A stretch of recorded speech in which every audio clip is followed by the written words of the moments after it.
all the people, those who are here in this evening. And I know that very great people are just going to talk. We are going to discuss. So I just have this honor. So with me, Professor Joy sir is there. Anuradha ma'am already, we know her very well. And today I have the meeting, the webinar that we are going to conduct. It will be chaired by Mr. Anvay Mukhopadhyay sir. And he's our, what I can say, he's is just with us, always supporting us, guiding us, and always motivating us to do something great for the motherland, the language. And today's webinar is going to be chaired by him. So here is a very brief, I welcome you all, and here is a brief introduction of Dr. Anvay sir. May I proceed with that, Anvay sir? Yes, could we just do a small invocation and then you can take over? So just maybe can I request Vladimir ji to do an invocation for us, please, if you don't mind? We'll request you for the invocation and the Shanti Mantra, if you don't mind. All right. Om Vang me manasi pratisthita mano me vachi pratishthitam Aviravirma edhi vedasya ma'ani stha Shrutam me ma prahasihi anena dhitena oratran samdadhami Ritam vadishyami satyam vadishyami tanmamavatu tadvaktaramavatu avatu mam avatu vaktaram Om Shanti Shanti Shanti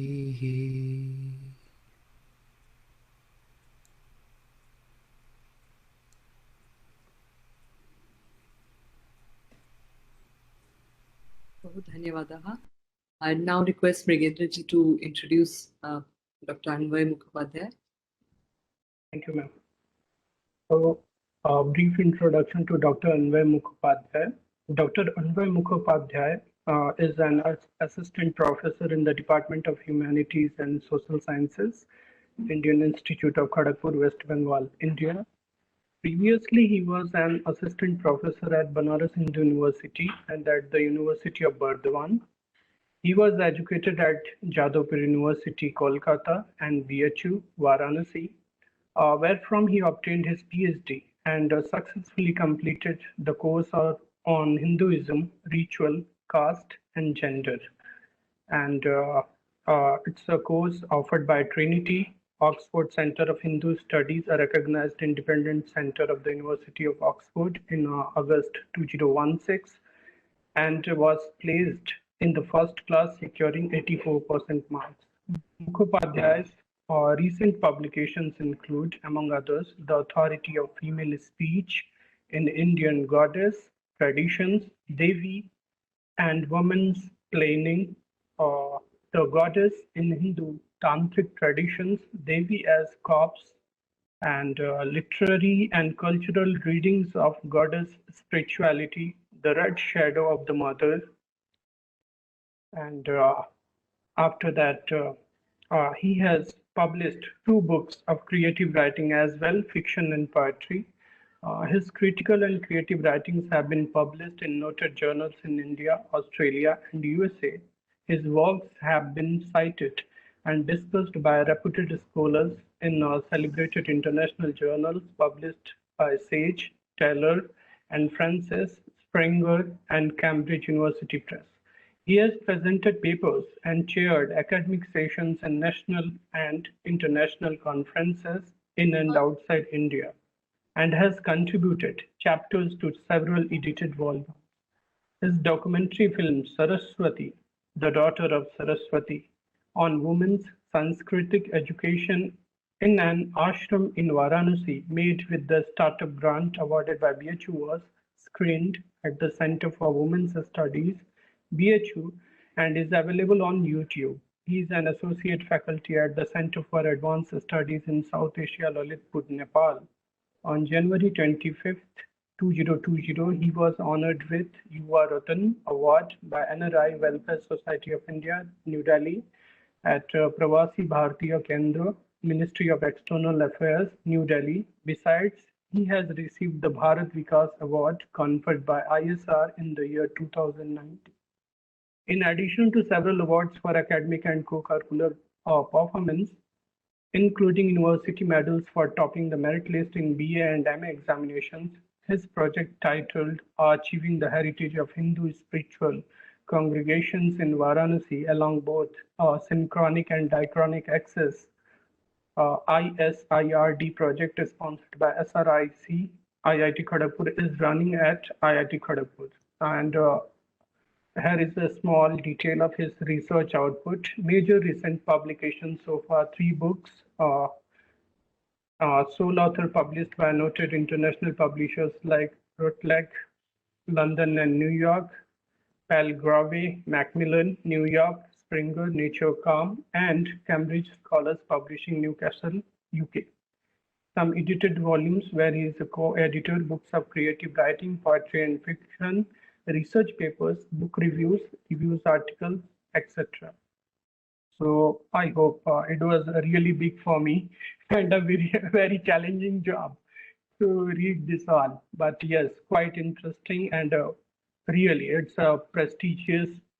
I've got a chance to just say a few lines about this person, but he holds a lot of potential to cater more things, deliver more things there. So with these words, I just request Anvay sir, you kindly introduce Vladimir sir to everyone.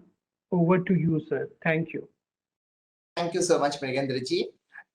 It's also my great honor and privilege to have the opportunity of introducing Dr. Vladimir Yatsenko here. So I will request him to deliver his speech, but before that, just let me briefly mention his achievements and his areas of specialization. So Dr. Vladimir Yatsenko, MA in Sanskrit language and literature, general and theoretical linguistics, PhD in Indian philosophy, has been doing research in the field of Vedic and Vedantic studies, Indian philosophy, philosophy of language, and integral yoga psychology.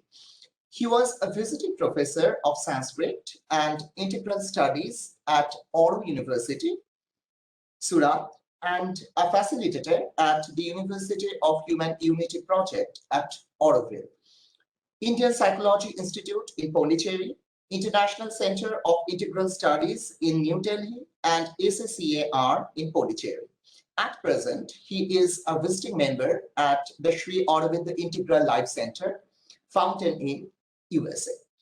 And Dr. Yatsenko will be speaking on the influence of Sanskrit on the emergence of the disciplines of linguistics and several other disciplines of humanities in the 19th and 20th century Europe. And he would also be focusing on the different branches of humanities which were formulated under, as it were, the shadow of the influence of Sanskrit. And this is a very interesting area, because this is something which the Eurocentric epistemologists have more often than not tried to ignore systematically. In fact, I belong to the discipline of English literature, and I know that almost deliberately there is an attempt to erase this history, but this is very important. And as we know, Schopenhauer himself said that, the 19th century onwards, there will be a second renaissance, as it were, and it would be spearheaded by the influence of Sanskrit, just as the earlier Renaissance in the 16th century was spearheaded by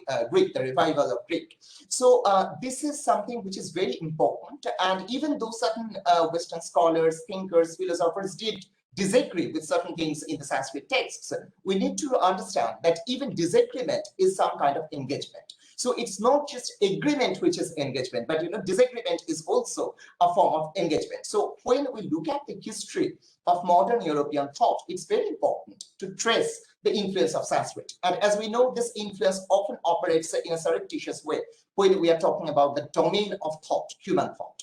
So over to you, Dr. Vladimir Ji. We are really privileged to have you here, and please present your speech.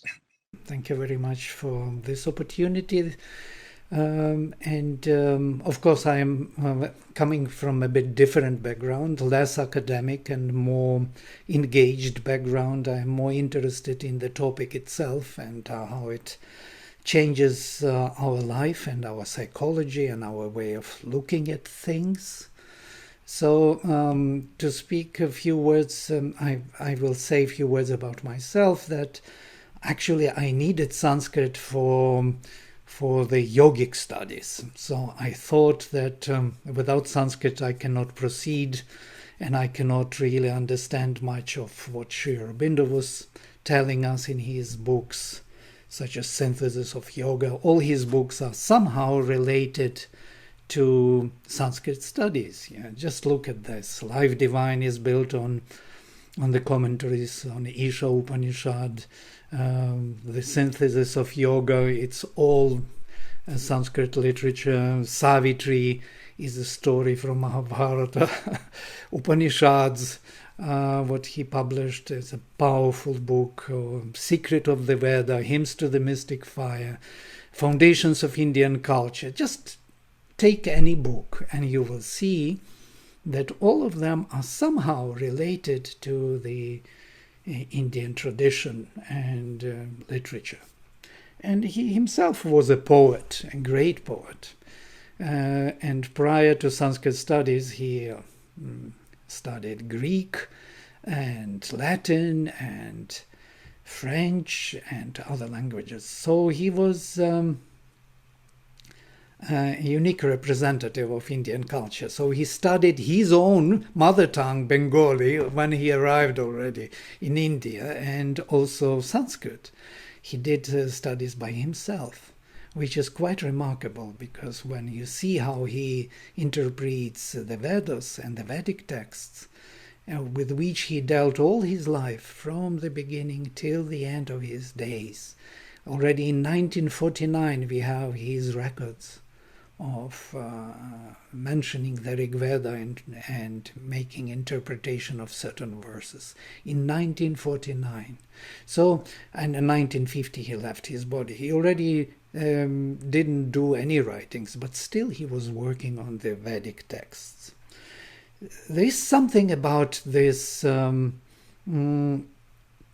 vision of Sanskrit, which is so unique and so profound, which builds the whole Indian civilization as we know it, starting from the Vedic texts, without which there would be no Brahmanas, Aranyakas, Upanishads, because they are all somehow commentaries on the Veda, on Samhita. Rig Veda Samhita is the foundation from which everything else follows. And all the Shastras, all the Vedangas, all the Darshanas, just name it, pick up one. They will be referring to the Vedas one way or another. Some of them will be arguing with Brahmanism, saying they became very ritualistic, like we have in Buddhism, for example. Buddhism was denying Vedism because of Brahmanism, because of ritualism, which became void of the spirit, as Buddha saw. So, but it's quite interesting that all of the literature which followed refers to the Veda. And even Tantra, which is the closest to us, is considered to be the Veda for Kali Yuga, as they call themselves. So in a way, everything relates to this unique and beautiful literature of the hymns, of the most inspired poetry, of the most beautiful poetry, in the most sophisticated language. The language of the Veda is much more developed, as it were, or flexible or rich, than any classical tongue, by the way, any classical literature. And that is, in a way, a puzzle, you know. How come that the Vedic language was so rich and the Vedic content, psychological content, was so profound? It's not just a religion, it's a psychology of universals, where all the universal forces of higher consciousness are being invoked for the transformation of our nature. And human beings, and not only human beings, all beings. The invocation is happening to invoke these forces for transformation of the whole earth and the whole cosmos, to make it more suitable for the divine manifestation. That's why Sri Aurobindo refers to the Vedas constantly, and as he says somewhere, the Vedas were our beginning and the Vedas will remain our end. So this is something to think of, because Sri Aurobindo would never say such a thing in vain. He was very precise, very scientific. And he says that we only scratched the surface a little bit. What we know about the Veda and all what he did, such a profound topics he discovered. He gave us keys to how to read the Vedas. His works, the Hymns to the Mystic Fire and the Vedic and philological studies, the big volume, you can read what Sri Aurobindo did. His Origins of Aryan Speech, Secret of the Veda. It's a very rich and profound study. And after all of it, he says, we scratched only the surface and we took only the easiest part of this sophisticated system of knowledge.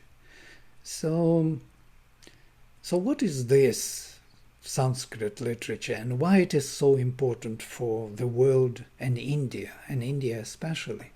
Because India is to recover its own origins, its own historical consciousness.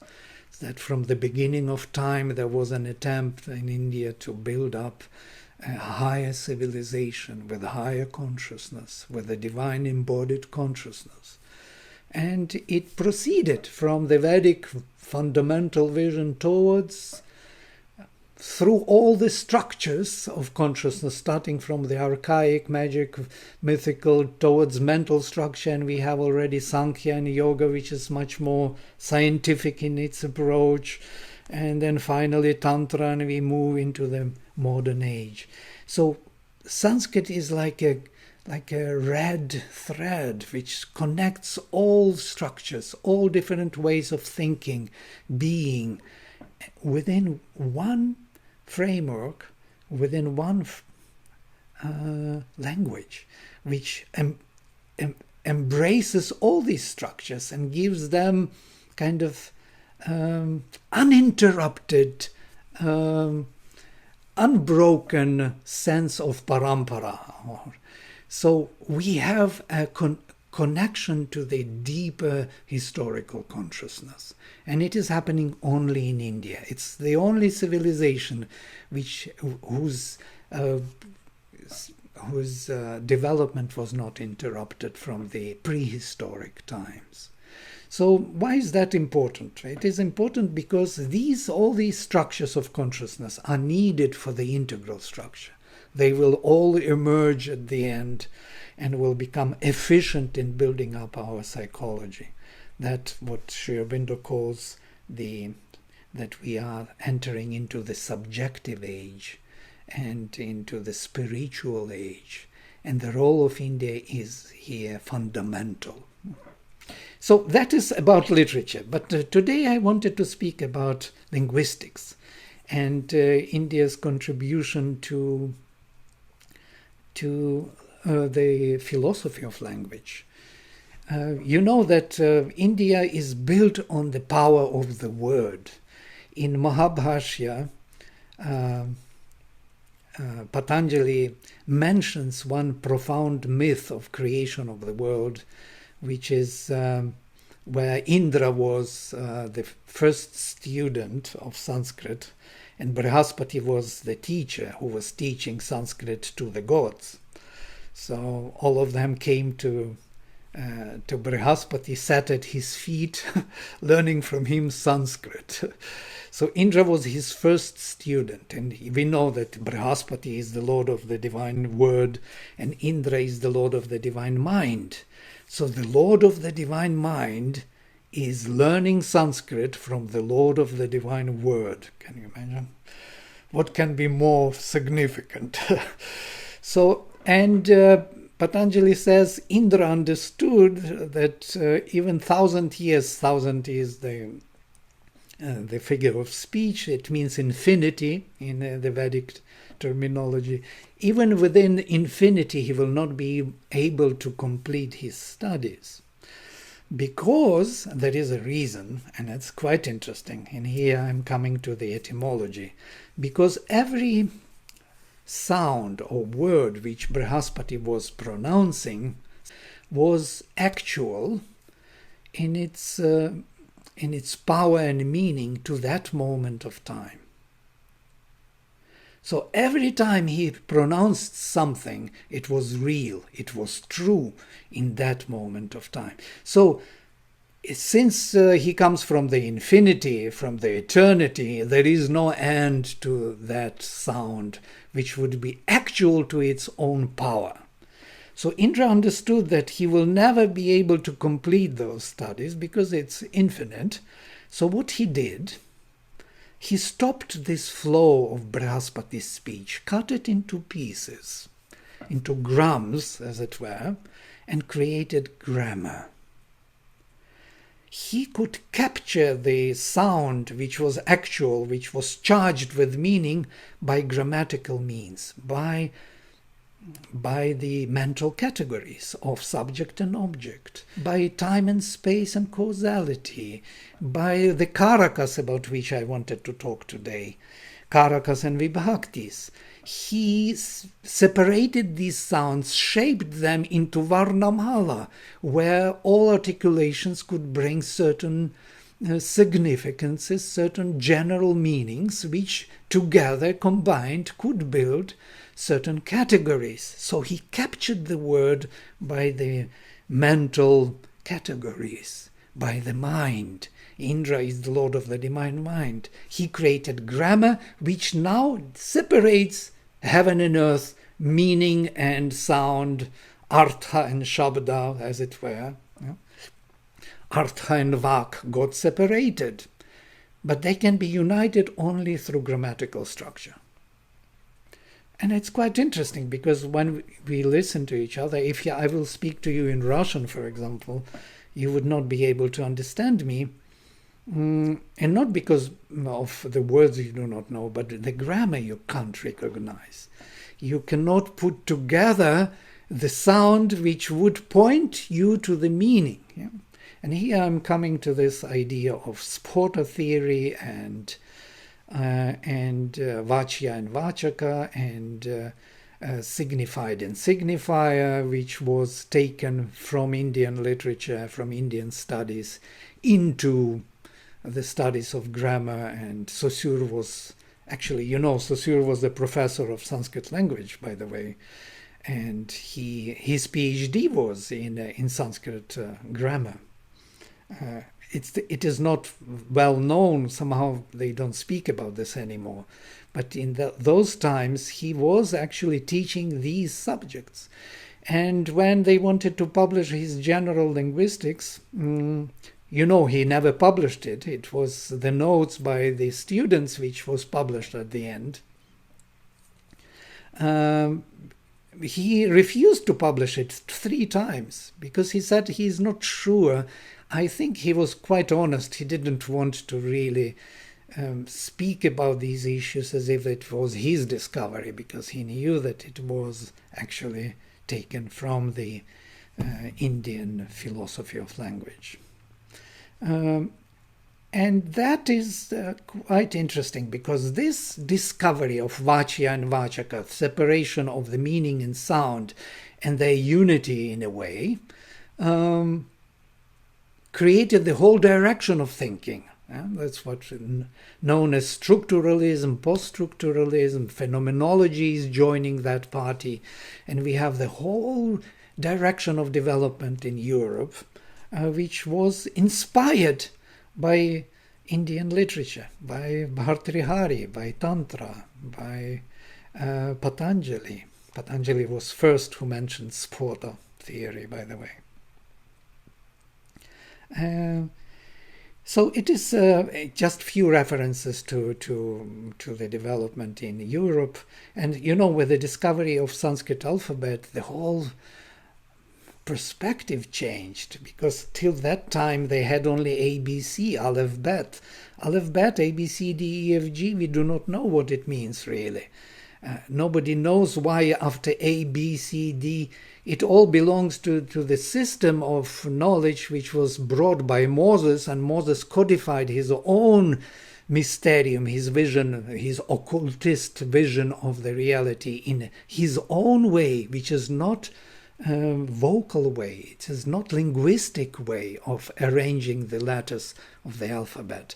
These letters were the laws of existence, symbols in a way. So he symbolized, with alphabet he made the symbolic representation of his own system of philosophy or vision of the reality. And in that sense, it was inherited by the Greeks, and then from the Greeks to Latin, and then to all the European languages. So all of them inherited this A, B, C, D, E, F, G without knowing what it really means. And that's why it was always confusing in Europe. There was never linguistic studies or really philology or any deeper knowledge or understanding how we articulate sounds and meanings until Sanskrit was discovered. And once Sanskrit was discovered, ka, kha, ga, gha, nga, all back tongue, cha, cha, ja, chana, all the palatals, tat, ha, da, da, na, ta, ta, da, da, na, pa, pa, ba, ba, ma. You have 5 vargas, you have 5 levels of articulation, all possible articulations. This knowledge was stunning for the European scholars. They could never imagine that we could have a systematic view on all sounds, which is so normal for Indians because they grew up with this knowledge. It's kind of inbuilt in their thinking. But it wasn't the case in a European tradition. So once they discovered that systematic articulation of all the sounds, the new topics are coming and the new disciplines were born. Comparative philology, Indo-European languages, general and theoretical linguistics, all of them come into being with the discovery of Sanskrit. And the father of linguistics, we can call Humboldt, who was actually a very high figure in Germany at that time, so at the beginning of 19th century. Wilhelm Humboldt, I'm meaning, not Alexander. So Wilhelm Humboldt, he spoke, he conversed with his students in Sanskrit. He knew by heart Gita. He learned Gita by heart. We don't know about this because it's something which is not promoted nowadays. Yeah? It's not no more fashionable to speak about Sanskrit influence somehow. And in that way, of course, if you think how much Sanskrit contributed to the development of the whole range of new subjects, humanities, social sciences. I'm even tempted to say that the whole phenomenology is taking a different turn because of that structuralism and view on Vachya and Vachaka, signified and signifier. And we can see it in the Derrida's writings. It's all there already present, Heidegger. So it influenced the European civilization directly. Language is the key. Language is how we think. Language is how we use and understand ourselves and the world, how we interact with each other, how we communicate. So linguistics is actually a major subject of all the humanities in a way. Philosophy is built on the usage of language. Psychology even is built on the usage of language. Our understanding is built on the usage of the word. So that Brihaspati's word is still there, and Indra with his structural mind, putting it into perspective, using it and developing it. But now, from now on, once Indra hijacked the Brihaspati's word and put it into his own perspective, separated it, meaning and sound, and now combines them in his own way, from now on, every word, any word, or any sound can be applicable to any context. That means from now on we can lie. Before there was no possible to lie. Brihaspati's word was always true. And now with the application of grammar, you can apply a certain word to certain context where it is not applicable. So what it means, actually, if you look into Sanskrit language, you will see that there are no such words as lie in Sanskrit language. There is only asatyam or anritam. That means not satyam. That means truth is not applicable. Notice, it's beautiful, because it means exactly that there is truth. You say the truth, but not for this context, not for this time, not in this space. So it is applicable to some other space or time. So the word is always authentic, always true, always Brihaspati's word. But it is applied in a different context. From here, all the ideas of dharma and adharma. What is adharma? Is a misalignment, misuse, misplacement of truth. If we find the proper place for every true usage, then that is dharma. If we misplace it, it is adharma. So it is not applicable. Okay, that is about the beginnings of thinking of the connection of the word and meaning. And that creates the whole direction of thinking, Sphota Theory. How the meaning is being revealed in speech. Through what means? And there are grades of starting from Varna Sphota, revelation through the sound, meaning through the sound, till the Vakya Sphota, revelation through the text, and Pada Sphota in between. So there are disputes, there are discussions, there are different directions of philosophy taking place through these different theories. A very rich environment. And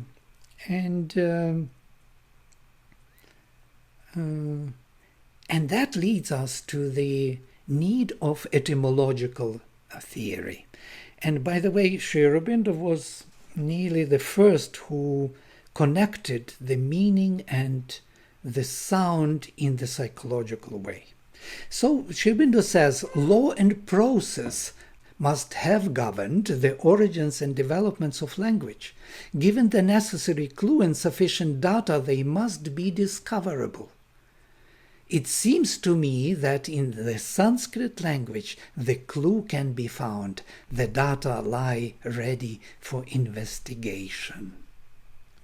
We can find an equal regularity, an equal reign of fixed process on the psychological side in the determining of the relation of particular sense to particular sound.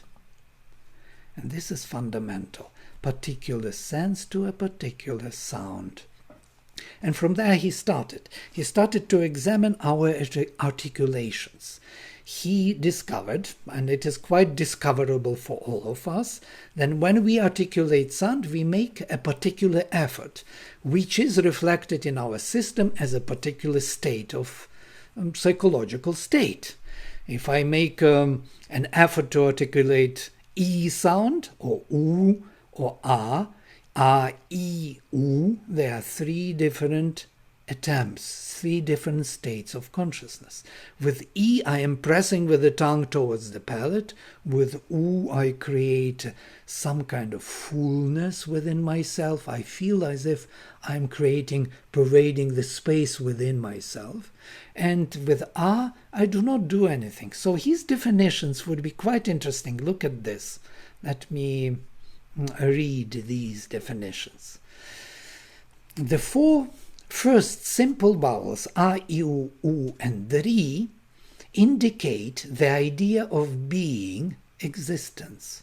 And why the idea of being existence? Because vowels are infinite. Yeah, they are not like consonants. They are not stops. They are not sprishtas.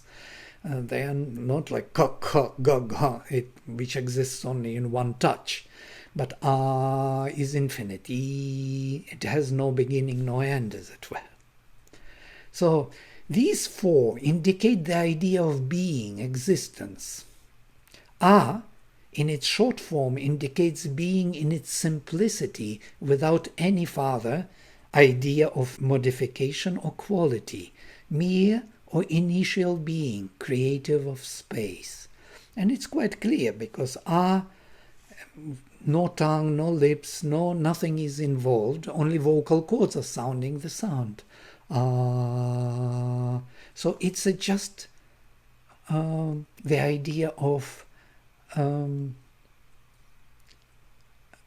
simplicity of being, initial being, creative of space. It creates space by very vibration, but it is not modified, it is not modulated by any quality. There is no quality in it. It's undifferentiated state of existence. Let us say Sat, the being as such, pure being. E, if you try to modulate it, you will articulate it, you will feel that you have to press the middle of the tongue, to the top of your palate. E is an intense state of existence, being narrowed, forceful, insistent, tending to a goal, seeking to occupy space. So it is like an arrow flying to hit the target. It is the narrowed down, intensive state of existence. It's as if it is paying attention to it, like root chi in the chi chi ji jini. This chi root is to gather, to focus, to fix one's consciousness upon one point, one-pointedness. And even in Latin they write E with like one line and dot on the top. Yeah, because psychologically it is that intense state of existence being narrowed, tending to occupy the space. And then U. U is a wide, extended, but not diffused state of existence. It's very charged. It is pervading the space within, being medial and firmly occupant of space. Yeah, and we can see it everywhere where we have Uru. Uru is wide. Yeah, where everywhere Udaka, water, the same etymology in the European. It is something which is firmly as a substance occupying the space, wide, yeah, vast, all these words you can see. Ri is a vibrant state of existence, pulsing in space, being active about a point within a limit. It's like it's drilling, it's crushing, it's breaking. It's constantly that which you find in all other Indo-European languages, and in Sanskrit also.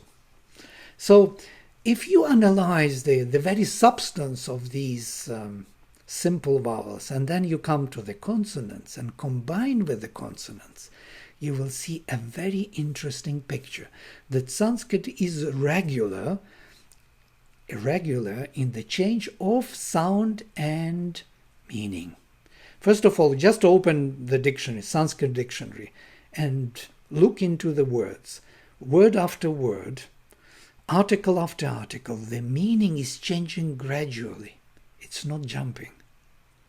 So as sound is changing, the meaning is changing. Step by step. So sound and meaning are corresponding in a way. And that makes Sanskrit a unique language. Yeah?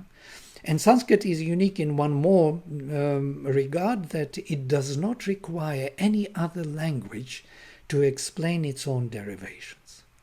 It refers to its own system of roots, etymons, simple root sounds, which generated other roots, generated other words, and many, many derivations. And these are simple. The simplest system of etymons is Sanskrit alphabet. Ka, kha, ga, gha, nga.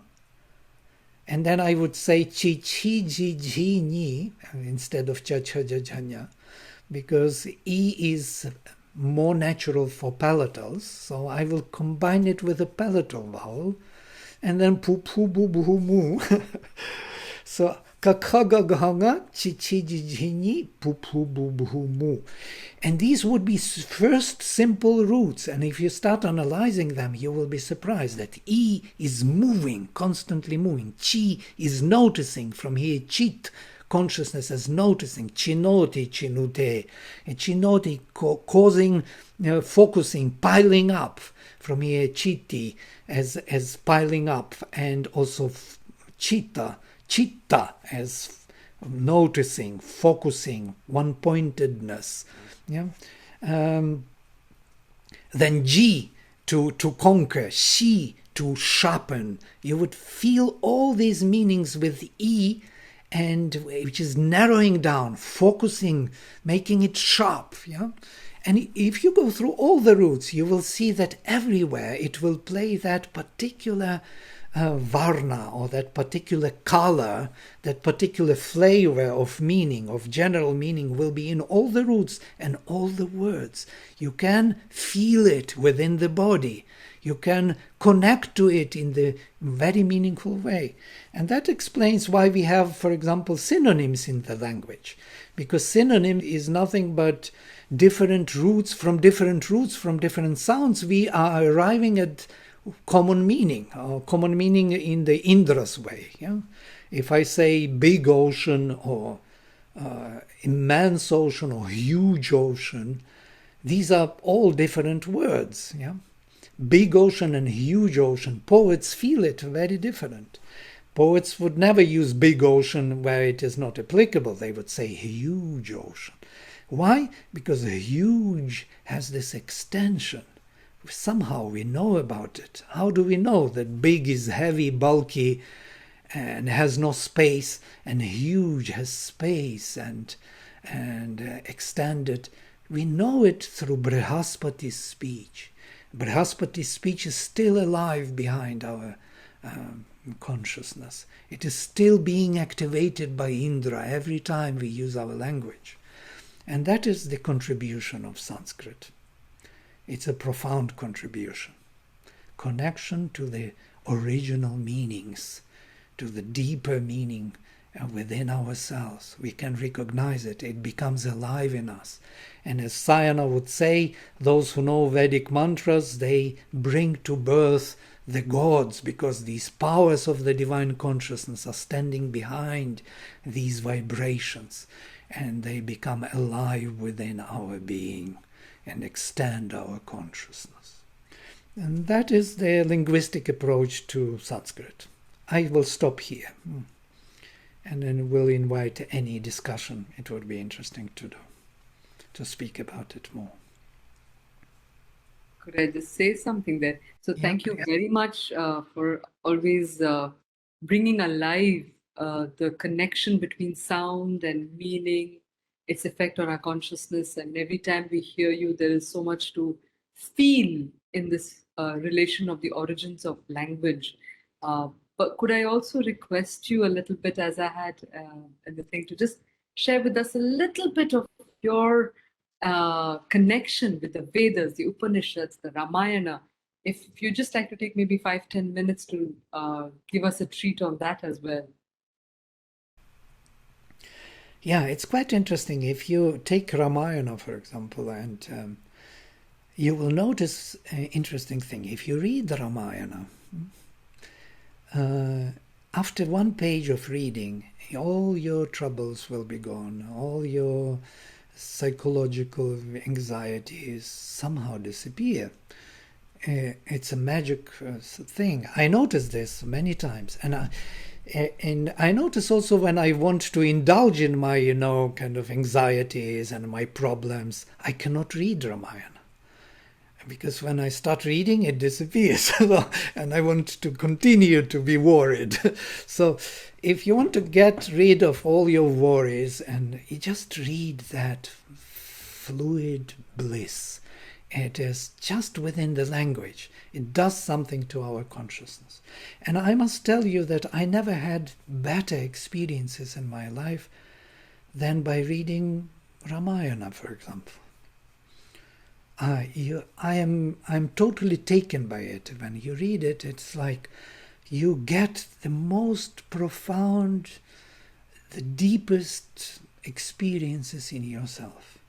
I am sitting there laughing like an idiot, crying like it's all there. There's such profound emotions inherent in all and how it is inbuilt. It's quite interesting how people react to what Rama does. Yes, Rama is never described as something like, but it is described through attitudes of others, how they relate to him, how they love him, how they totally, accept him.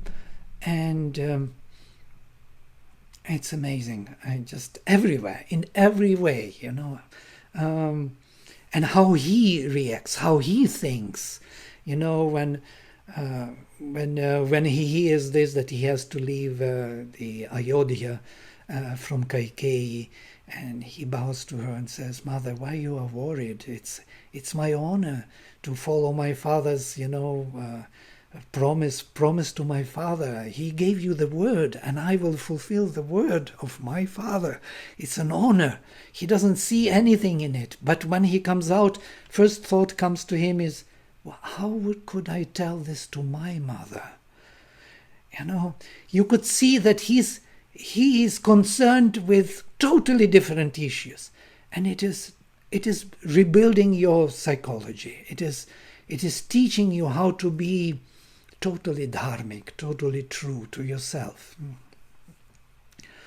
It's profound. It's deeply moving, and especially, when he goes and the whole Ayodhya moves with him. They all came for his coronation, and now instead of coronation, they all move to the forest with him.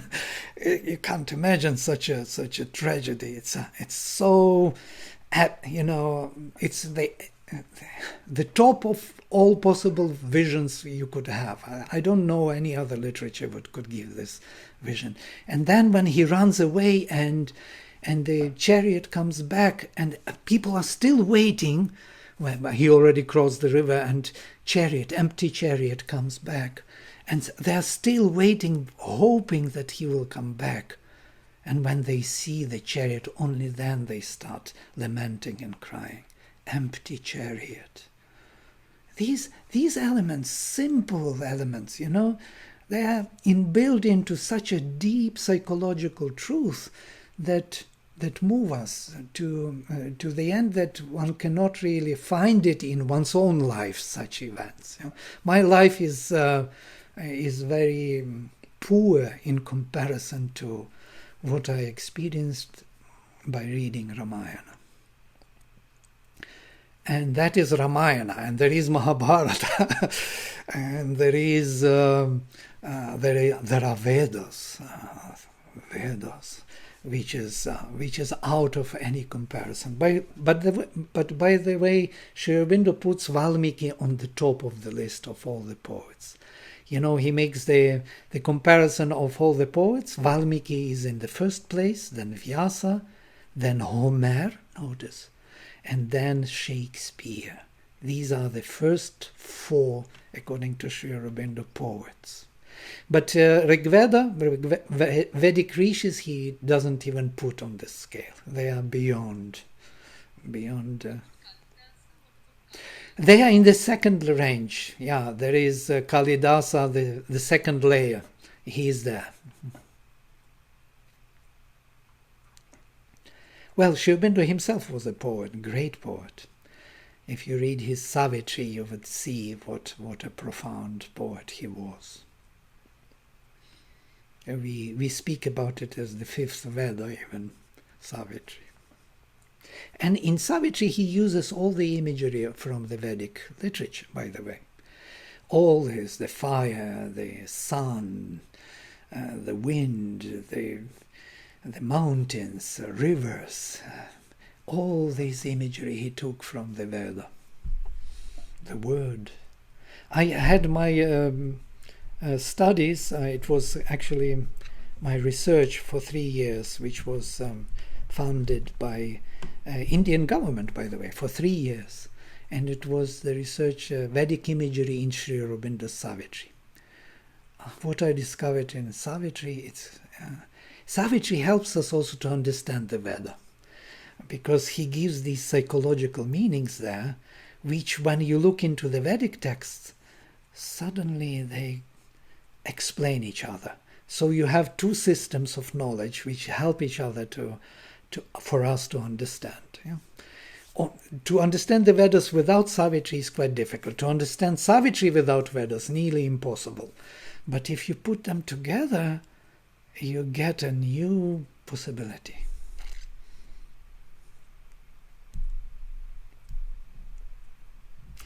Right. Of course, I'm very interested in the Vedic studies. Yes, please, go ahead. Yes, sir. So, since there is a deep connection between language and consciousness, there's a deep connect between language and consciousness. So, human consciousness initially must have developed because of Indriyas. Before language developed, let's say. Because of Indriyas, the consciousness evolved. And when language developed, other concepts were understood, like you said about truth. Truth first, that there is no lie but truth. And then also the concept of ahankara came because of language, isn't it? See, if we try to understand relationship between language as consciousness, initially Indriyas developed consciousness. Then because of language, idea of truth came into human mind. And then because of language, idea of ahankara came into the human mind. And then, the journey of life started for the human civilization. Can we assume like that? Is there any reference to this in Vedic literature or any literature? By the way, Aurobindo says the same way as you are explaining, in a way, that the first language was more on the level of feeling. Feelings were driving the sound, the feeling. Look at how animals are communicating. They also have languages. They have their own speeches. They can speak. And birds, or you can even recognize that this bird is in trouble, or that bird is happy, or something is going on. Somehow we can even read to a certain extent. Or the dogs are barking, they are angry, or they are happy. The body language is also language. So there are many languages. And of course, if we come closer to this idea of how we communicate, as it is expressed in Kashmirian Shaivism, what is this Pashyanti Vak, or Madhyama Vak and Vaikari Vak, we will see that Pashyanti Vak is that kind of like aha moment or something, like intention comes to us. Oh, I have to do it. I know it, but I don't know yet in terms of how to express it. So I have to dress it into language. So I invite language. Whatever language I invite, it may be Sanskrit or English or art or music or mathematics or dance or gestures of the body, but I have to express that meaning which came to me. I want to dress it and to express it to my surface consciousness. What is happening is very interesting. We are communicating from within to without. And until we make that connection, that bridge, we can't understand totally what is happening within. So it happens to us once in a while that we can say few things which are becoming meaningful to us also. in a surprising way. Oh, how come I said this thing which is now makes sense much more than I meant to say. So when my surface consciousness, surface mind understood what it is being communicated from within by the word, brought forward, formed into the language that my surface mind could now capture it or could bridge to the inner being, then that communication takes place. And we are communicating to our surface being and to others at the same time. So I am myself a surface being. I am the other to whom I am communicating from within. And this is the marvelous part of language. We are learning from our deeper self. And that's why Swadhyaya was so important in India. Swadhyaya was the first way of dealing with the text. So you take the text and you read it to yourself silently, observe with your mind the flow of the text which you know perfectly by heart. You read to yourself, and then something happens.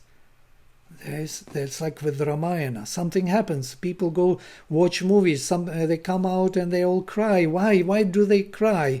Because between the meaning and sound, between the presentation, between the surface understanding and the inner understanding, there was a bridge. There was an intensity, an experience. And on that, the whole Indian civilization is built. Hello, can I ask you a question, please? Yes, please. Yeah. Yeah. Comments. Okay. I have actually two questions, but the simpler one first. What, in your experience, has been the correct pronunciation of Om? Om. Om. What have you felt is the right one? Well, Om is Om. It's how we pronounce it in the Veda. But Aum, how we pronounce it is in Tantra. Indian tradition is at least known to us, at least 8,000 or 10,000 years old. Yeah, and I'm sure it is just underestimation of Indian tradition, because Tilak speaks about 6000 BC. He found evidence in Taittiriya Samhita. If Taittiriya Samhita is 6000 BC, then what to say about Rigveda Samhita? So what time it belongs to? And they are speaking about eternal things. So Indian tradition is very rich, very long. So there are so many ways of pronouncing sounds, and there are so many varieties, so many dialects.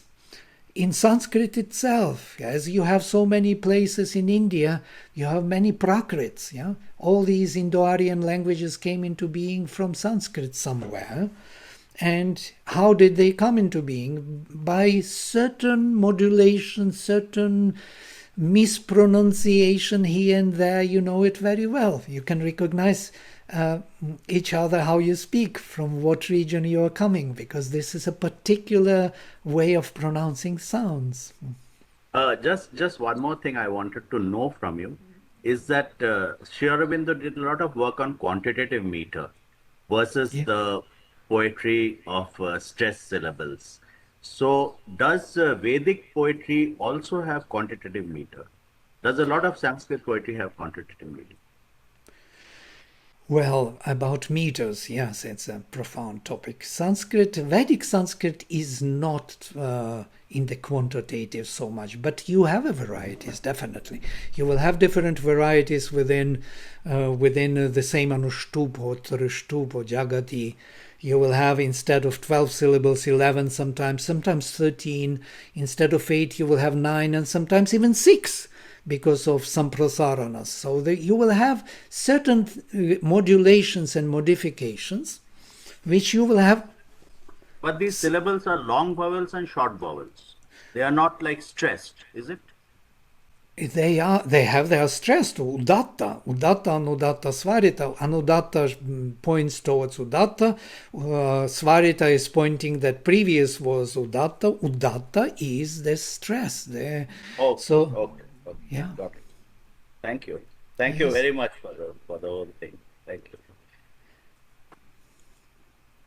Yeah, by the way, on the accent, one can say a few things, which has to be recovered, I think, in India nowadays, because these anudatta, udatta, and svarita is the way to preserve the text, was the way how to record the text with the proper udatta, with the proper morphological accent in the word.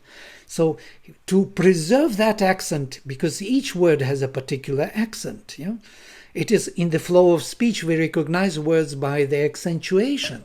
If I shift the accentuation in the flow of English language, you would not recognize my English.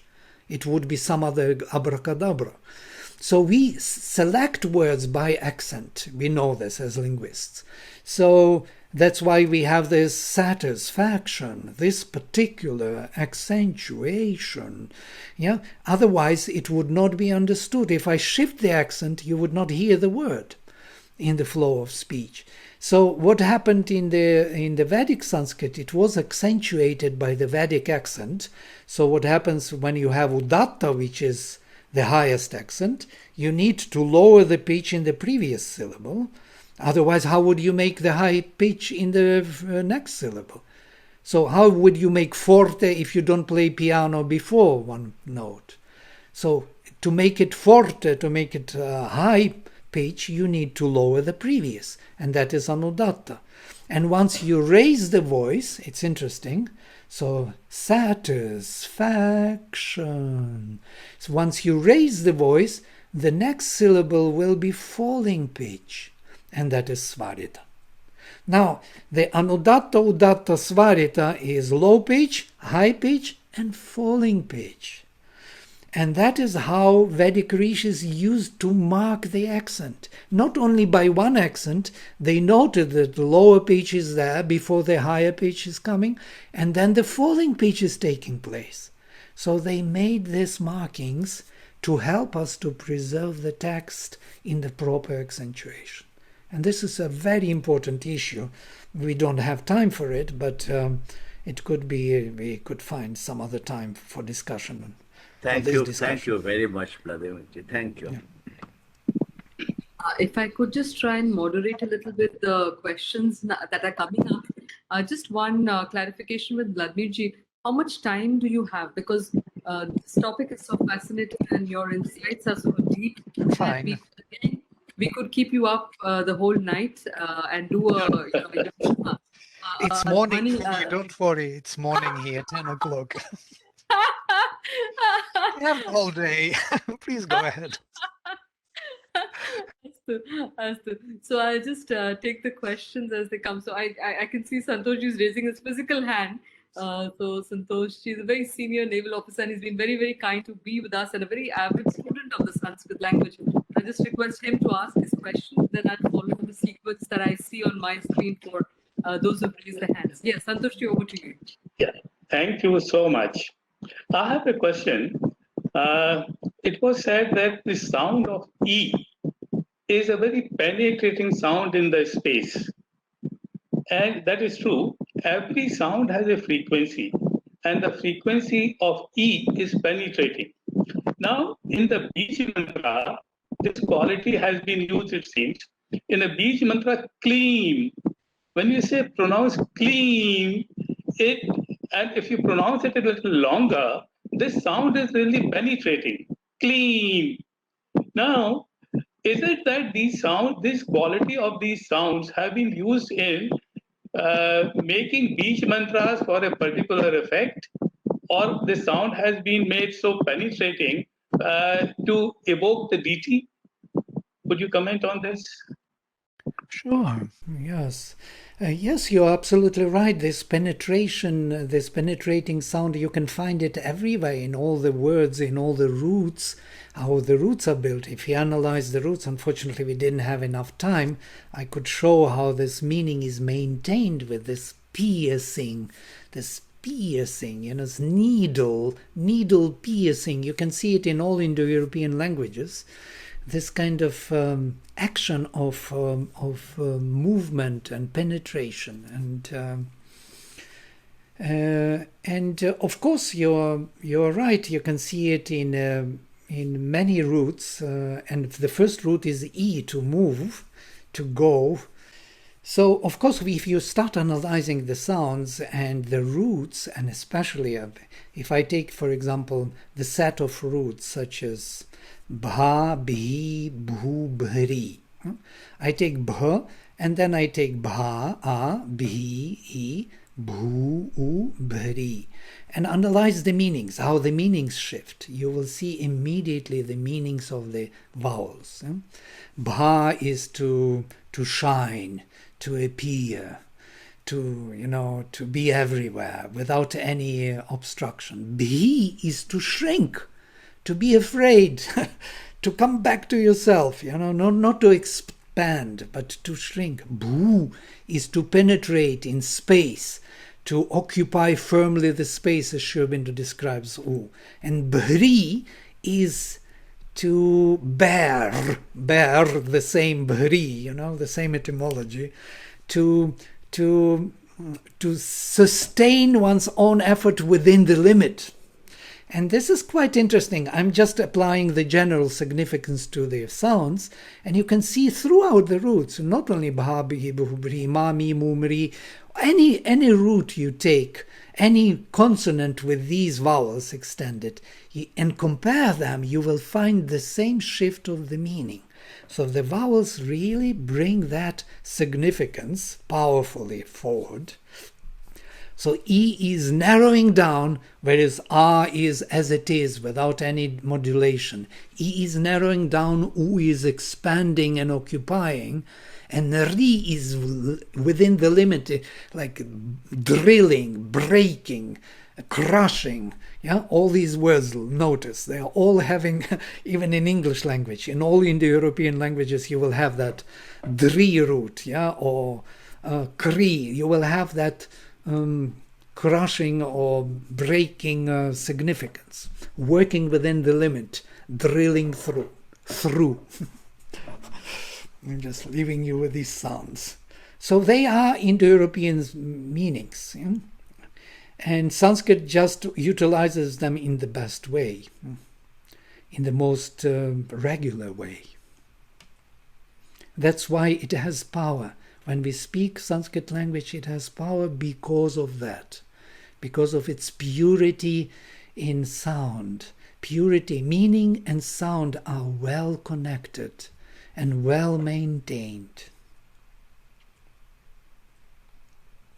I do not know whether it answers. I kind of went vast a bit. Yeah. May I ask one more question? Have the beach mantra been analyzed for their sound content or for any particular pattern of sound in them?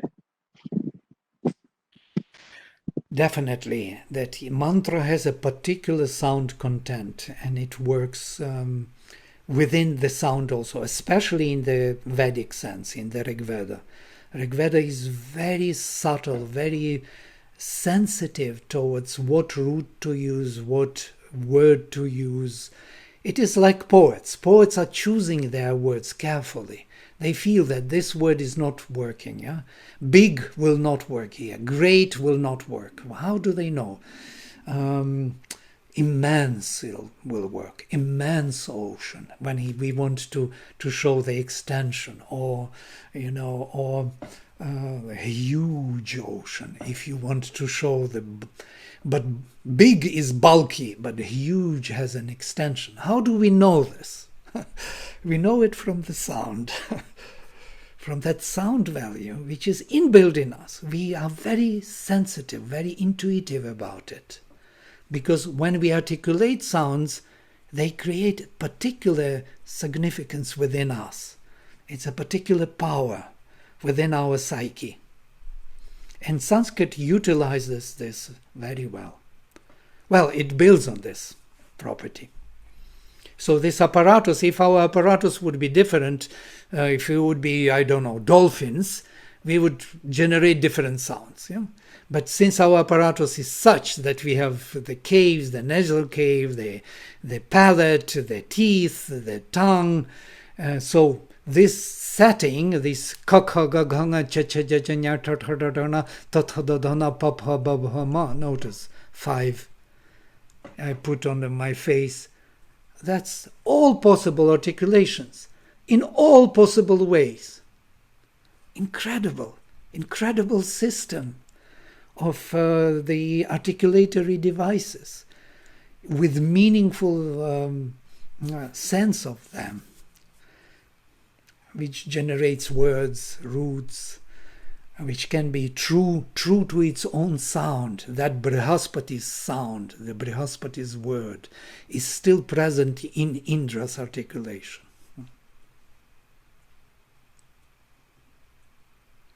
Thank you so much for the wonderful lecture.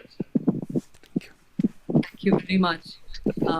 Vladimir, I'd like to just request 2 of our very young undergraduate students who have questions to unmute and speak. So I'd like to request Parag.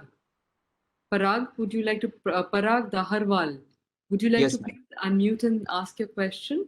Yes, ma'am. Good evening, ma'am, and good morning, sir. So, sir, when we chant Vedic mantras, Vedic scholars use their hands, like typically they call like their hand movement as swaras. So, what is the significance of using swaras during the Vedic mantra chanting? The hand, what is this? Or svaras, or you mean the Vedic accentuation? What is the purpose? Yes, sir. The hand movements that accompany the swaras. So Right. What is the use of the hand? The hand helps us to bring it into the physical consciousness, not to forget. It's one more system of correlation, yeah?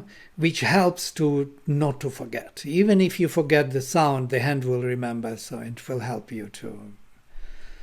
And of course, there were many ways of learning the text. There are different modalities. You can read the text in many ways. Yes, you know this. Thanks. From how the text was learned. The text was not learned by just learning one hymn. Not Agnimihile Purohitam. There are many ways. There you start with one word and first word and the last word. Then first, second word, last and last word. So and you come to the middle. Or there are many ways, many malas you combine with the words until the hymn is totally memorized and you can't ever forget. And by the way, this is a very interesting feature of Sanskrit tradition. When European scholars came and they collected the texts from different regions of India, from the north, south, middle India, and you know, you have your teacher has teacher, you don't have time to travel to the north and check how they recite the Rig Veda. You are in your village, your Gurukulam is there for thousands of years, so you learn from your teacher and pass knowledge to your student. When they compared the texts recorded from all sides of India, they were stunned because these texts were identical, nearly identical, without any drastic modulation or modification. That means something, huh? That the system is so perfected that the system of oral transmission is much more perfect than transmission through written word. Because usually when they were writing, these were the boys, who were rewriting. These were not. So they were making mistakes, few rewritten texts, and you have so many mistakes. But oral tradition has no mistakes. That means we are dealing with authentic text over thousands of years. And it's, of course, it's a great gratitude and thanks to this Brahmanic tradition, which keeps up with this even today. Even nowadays, they learn by heart these texts and transmit them by heart. By the way, in Aitareya Brahmana, there is a prohibition for those who study the Veda by heart to write it down. So it could not be written down. It should be transmitted only orally. That was the responsibility of the teacher, to choose the disciple and to transmit to him this knowledge. Responsibility, it's a high responsibility. So whom he chooses as the vehicle for this knowledge, for transmission. It's something to think of. It's not just text written and then it is burnt, as Alexandria library was burnt and nothing is left, and nobody remembers nothing. In India, this knowledge cannot be burnt. It is in the memory of Hindus. It lives in their hearts. Yeah? So. Dhanyavadaha. Parag, I hope your question was answered there. Satisfactory. One more question it is very small question. Jaldi. Yeah. Sir, when we chant Sanskrit mantras, and especially in Vedic mantras, there is one word called gum. In, like, for example, there is one mantra, Om Gananam Tva Gadpati Gum Havamahe Nidhinam Tva Nidhipati Gum Havamahe. So what is the significance and why we chant the word gum? Basically, when I chant these mantras, so I don't find any meaning of the word gum. So can you explain about this word gum? There are many bija mantras which also can't be explained. Hrim, Klim, Gum. And Gum is more connected with Ganapati, I think. And it kind of creates that foundation of, like solid foundation on which it can be held, something. It's a psychological more than semantic. Well, psychological and semantic, as we saw, they are going closely together. So there is no kind of scientific answer to it, that why, but it makes sense when you do it, and it supports the mantra, and it holds your consciousness well focused. And as it is said by Sayana, once the mantras are sounding in the consciousness of the speaker, the gods vibrate and becoming born in his consciousness. It is the way to bring to birth the Godhead within yourself.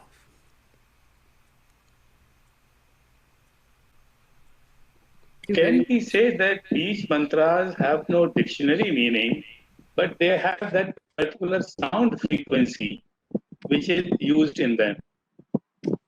Yeah, it is in a way close from that general significance of Brihaspati's word, all more derived and more articulated in terms of grammar. Indra's language is coming into being.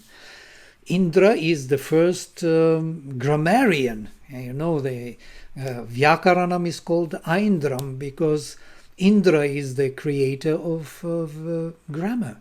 He created the forms of the language, of the words, suffixes, prefixes, varnamala. Everything is created by Indra for the sake of putting it together, using it, for the sake of using the power of the sound in the meaningful way, and being able to apply it to any different context. Not only to a particular context where it is totally true, but in the context where it is not true. So it may create the truth in that untrue context. Being optimistic. Bahudanyavada. There's another question that we have by Krishnapani Kesirajuji, who heads the Ritambhara Wellness Organization, Sanskrit scholar himself. So Krishnapani, would you like to kindly unmute and ask your question? Yeah, thank you, Anuradha. I'm audible? Yes, please. Thank you so much, Anuradha. There, yeah. Yes, thank you so much, Professor Yatsenko. My question is regarding the Rigvedic mantra. Chatvari Shrunga Trayavasya Pada Dve Shirshya Saptahasta Swasya Trita Bhaddho Vrushabho Roraviti Mahadevo Martyagama Vivesha is a very famous mantra. which is found in the other Vedas also. It is when you spoke about the Mahabhashya, I remembered this because Patanjali gives a grammatical interpretation to this mantra. I would like to have your views on this. And also the second aspect is, are there any other Vedic mantras which have a linguistic or grammatical connotation to it? Well, the whole, yes,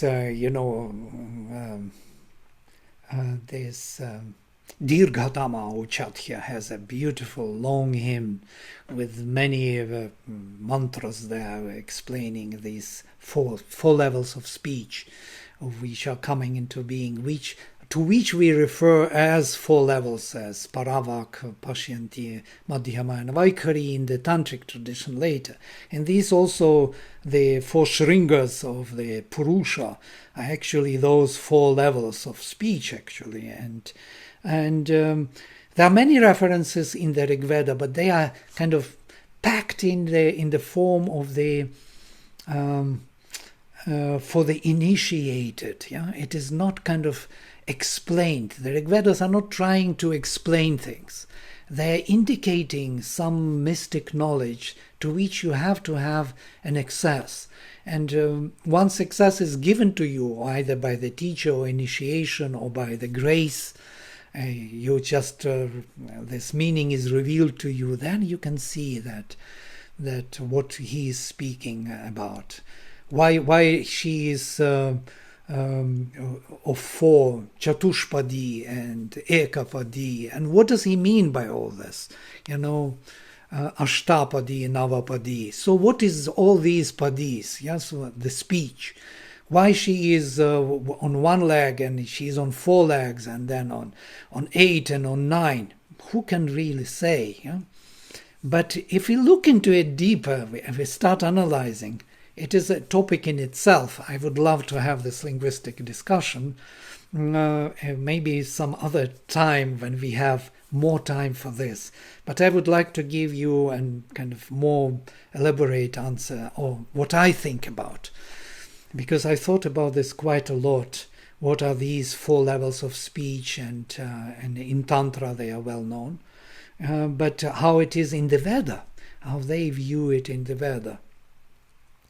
And also Patanjali, how he deals with it, and how it shifted towards more mental structure of consciousness. Because Patanjali is already speaking in a language which is closer to us. He says that varnas do not have meaning by themselves; they have meaning only in the morphema, in the word form. That means we are shifting towards mental structure of consciousness. But there was Varna Sphota before, where the Varna itself has a meaning. And that's what I was trying to speak about, that why big ocean and huge ocean are two different oceans, because of the content of the sound, yeah? And not because of anything else, but because mentally these are two similar concepts, big and great and huge. Yeah? From the mental point of view, there is not a big difference, but from the point of view of the sound, articulation of the meaning, and because of that, the flavor of the meaning, and because of that, the very meaning is very different. So huge and big are two different meanings, though for the mind, they are very similar. They are synonyms. I think, as you rightly said, this needs another session you should be able to conduct for us to get a deeper meaning of these mantras and the connection with linguistics. I would just like to mention here that Vladimir ji offers online courses continuously. He's offering some course or the other, and passionate about enabling any real seeker to connect to the sound, the core essence of these sounds and Vedic words. So I can see how we can share contact information about how to join these classes, because he does them very regularly in different ways. So I'll definitely do that. Vladimir ji, please, we can see how to make that available to everybody. Sure, lovely. Would be very happy to do it.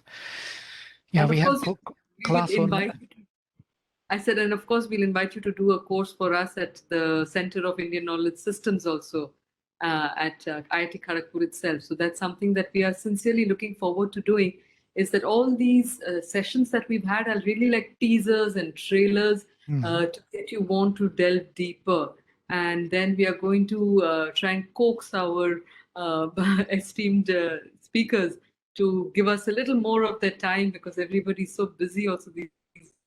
There's a lot of demand. We'll request them to also take us into consideration and lead us through a few hours of in-depth appreciation of all of this that we are getting exposed to right now. So you were saying something about your class. Would you like to continue that? And then I'd request Professor Joycean to share his thoughts and then take up the questions again after that. So yes.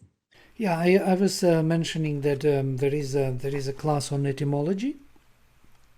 There is also the ongoing sessions on hymns to the mystic fire in Sri Aurobindo's interpretation, which are profound actually. And there we also look into etymological meaning of each word, why Rishis are using these words and not those, and what it really means in a deeper sense, in the sense of Brihaspati's word, not in the sense of Indra's word. Yeah?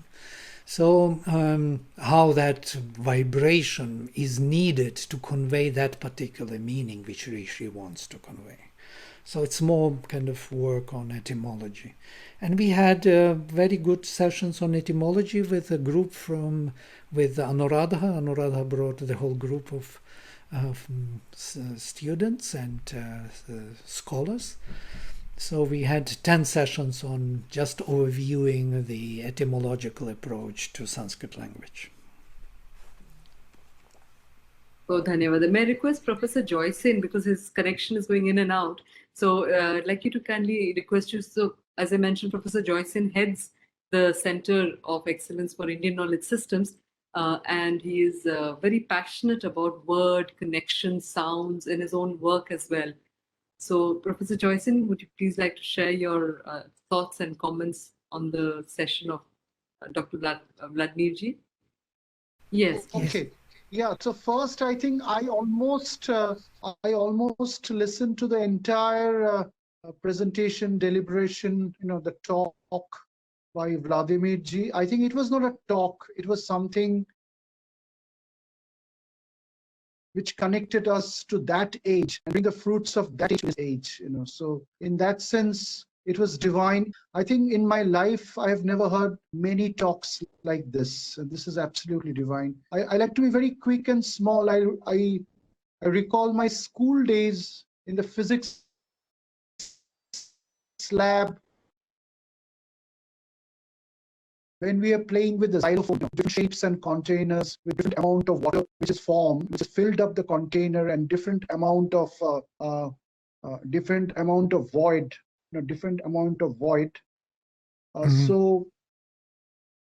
So then we found out that there is a relationship between form, which is that water, and formless, which is that air in that column, an amount of sound that it makes. So, am I audible? Then I'll go ahead. Yeah. Yes. Okay. So I think that gave us a clue. And then when I got to IIT Khadagpur and I met a lot of my brilliant hallmates like Professor Parthapratim Chakravarti and some of his batchmates in computer science and others, then my ideas expanded about the ideas of what is sound and what is volume, what is cosmos. And then one day I realized that when I'm traveling in a car and moving in an open field, I experience one kind of sound. And when I'm going under a bridge with pillars coming in between and experiencing another kind of sound. So then I realized that sound variation which I had heard in my physics classroom when I was a student, and now I'm traveling to Khadagpur in a car in different situations, almost belong to the same science. And it is at this point I started reading the books of Sri Aurobindo and others. And then I came to know that in our Vedic text, the sound is artha, which is artha. And when Shabd and Artha comes together and they become one, we call it Vak. From the word, we have the method or today, the speech by Vladimir ji was more than a delight, which I said right in the beginning, because he was explaining before he started. And he took us to the times of the ages of Rishis, which was in the last Treta Yuga or Satya Yuga. And he's also taking us to the age of another Krita Yuga and Satya Yuga, which is unfolding in the coming centuries, after the end of this Iron Age. So the beauty of this understanding is that understanding sound, vibrations, meaning, linguistics is just not a linear programming. It's not a linear programming of history. They come in cycles. So humanity revives the knowledge which is already there in the universe, which is oracular, which is Shruti, and then we put it on text in a particular cycle of a sage. Then we have all these shastras like Upanishads, Puranas, Tantras, and everything. It becomes the Smritis. It becomes the Smritis. And then again it is lost. But it's lost from us, but it's never lost in the ether, in the cosmos. And again the next cycles, the sages recover it. And as Sri Aurobindo says, the 7 sages of Angirashas are waiting to recover that ancient meaning and give us that ancient meaning so that we go back to the psychosomatic traditions of the Vedas. So today, Anuradha, I felt that has started, that it has been recovered with this brilliant speech by Vladimir ji. I think there is a little bit or a lot of sage in the presence of Vladimir ji. He is not a scholar. He is just not an intellect, but he's a man without sounding. He took a level of understanding, perception, and vocal empathy. Vocal empathy. Anna knows it. Anuradha knows it. We have the amplitude between sound and meaning is maximum. But when we finally enter Madhyama to Pashwanti, Tad Vishnu Param Padam Sada Pashwanti Surya. So the Devatas see that Vak from a distance, and the Rishis go and merge with it. So they see the Param Padam, Param Padam. So in the Rig Veda, so this is a beautiful simile of Sri Ramakrishna. I mean, you can see the light inside the lantern, but the insect is just outside the glass. So this is a stage of the Devatas, the Devas. But the Rishis are the Param Devatas, They have cracked the glass of the lantern and they have entered inside and they are one with the light, which is the word of God. As it is written in the Bible, in the beginning there is the word is with God, and the word is God. That means Bak, Brahman, they're together. So that is Brihaspati or Brahmanashpati or Brahma. And the Shakti is Savitri or Saraswati or Vak. That is all about it. I think this beautiful understanding, one day, Anuradha, I was waiting, there'll be someone who will be coming and discussing these things with us. Just not discussing, but sharing his feelings with us. Just not sharing his feelings with us, but transport us to his level of realization. I think August 25th, 2021, under Sanskritotsav 2021 has been such a day where Rishi Vladimir ji has transported us to that infinite world of bliss, Satchidananda Swayam. I think we are very blessed, and I convey my heartfelt pranam to Vladimir ji that we are really lucky. I mean, because this is not an intellectual workshop. This has transcended the border of just intellect. This has become intuitive, and it is about to transcend the intuitive and enter higher levels in the hierarchy of minds, as portrayed by Sri Aurobindo in the hour of God, So I think today is a very lucky day for us, and I thank Anuradha and Anwar to give us this golden opportunity. I am under a very limited channel of Vak because I am talking through the mobile. But even the mobile has given me an opportunity to transport my words through whatever Bach this 4G or 5G allows us to transmit. So even today, wireless communication, mobile technology, and transportation is based on the same ancient knowledge of Sabda and Artha. Whether it's Vedic science or communication sciences, it is the same Brahma Jnana which pervades the two sides of knowledge. One is spiritual and one is material. So this is the idea of Swami Vivekananda and Sri Aurobindo. Everything is divine. Everything is Purnya. There is no separation between the material and the spiritual.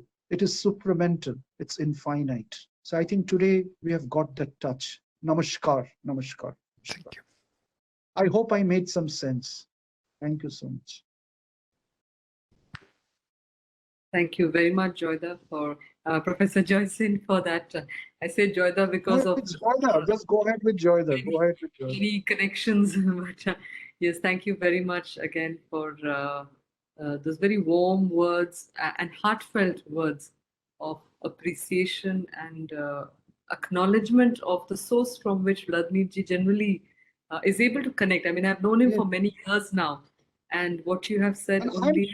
I'm sure if Anuradha, I'm interrupting you. I'm sure if there is something called transmigration, if there's something called reincarnation, if something's called metempsychosis, then I'm sure Vladimir ji was once in some previous life an Indian in some Rishi ashram or Rishi Balak, where he was transporting these Vedic words in some different age. So today he's a Russian. That's the beauty of Vedic knowledge. There is no Russian or Indian or Scandinavian or Islam or Hindu or Christian in this. This is universal plane of spirituality. Religions are much below. We are at the level of universal spirituality. Where a Baptist or a Jew or a Hindu or a Buddhist, they all belong to that one body of truth. As Sri Aurobindo always loved this line, and so Swami Vivekananda, Ekasat Vipra Bahuda Vadanti. Rig Veda, Mandala 1, 164 Sukta by Rishi Dirghatama. So that is wonderful, absolutely wonderful. So I think today we had a glimpse of that. I mean, thanks so much, Anne and Anuradha. I mean, that's why I desperately downloaded WebEx on my phone. Just 15 minutes back, I did not have WebEx, and Vak Saraswati helped me to do that. And then I could get the connection. And before this session had finished, I could log in, and I have made my little observation. So this is the grace of Saraswati, Savitri. It cannot happen without that grace. So I'm very blessed. Pranam to all of you. Pranam to all of you. Pranam to all of you. Thank you. And Anuradha gave me the hint to get on the mobile to go on the internet of my phone. So she's a messenger of Vak. Thank you. Thank you very much. Thank you so much. Thank you so much. Yeah, thank you. Brilliant. Absolutely brilliant. Absolutely. Thank you. Vladimir ji, if I can also just take a few more because questions abound still. I mean, we have a few hands still raised. Professor Kishore has been wanting to ask something for a while. Then we also had Kuldeep ji. We had a few students' questions there. So if you have the time, we could just ask you those questions. Is that fine with you? Yeah. So Kishore ji, Bhavan Kripaya Prashnam Prichhati. Would you like to please unmute and ask your question? Dr. Vladimir, it is very good to hear you and importance of the sound and accent. That's what I could gather. And what I learned, at least as when I was learning languages, it was that the Sanskrit and German are one or two of the languages which had, because over the years we have learned to document in the form of a written word. Okay, whatever we learned, earlier we were learning through listening, as you said, through Shrota we were learning, but later on it became documentation in the form of writing. And I find that especially in English, we have silent letters. And then we see French, the silent letters are too long. I mean, there are combinations of A and E, they're so long. And the other thing is, yes, you said vowels are important. Vowels are definitely important there also. But we have a very long spelling and we hardly have to produce some screeching sound. It becomes very difficult. And of course, best way is to learn through listening rather than reading. And thankfully, with the technology that is available now, we can come back to Sphota medium again. But what is your view about that? I mean, could we think in terms of a different way of, I mean, are we seeing in terms of the language growth, writing may come to may not be necessary to write in future? Right, that's a provoking question, yes. And I do have another observation to make. I recall, a long time ago when I was in my class 6 or 7 or 8, our biology teacher would tell, or I would say science teacher, she would tell us that whatever you speak is going to remain forever in this universe.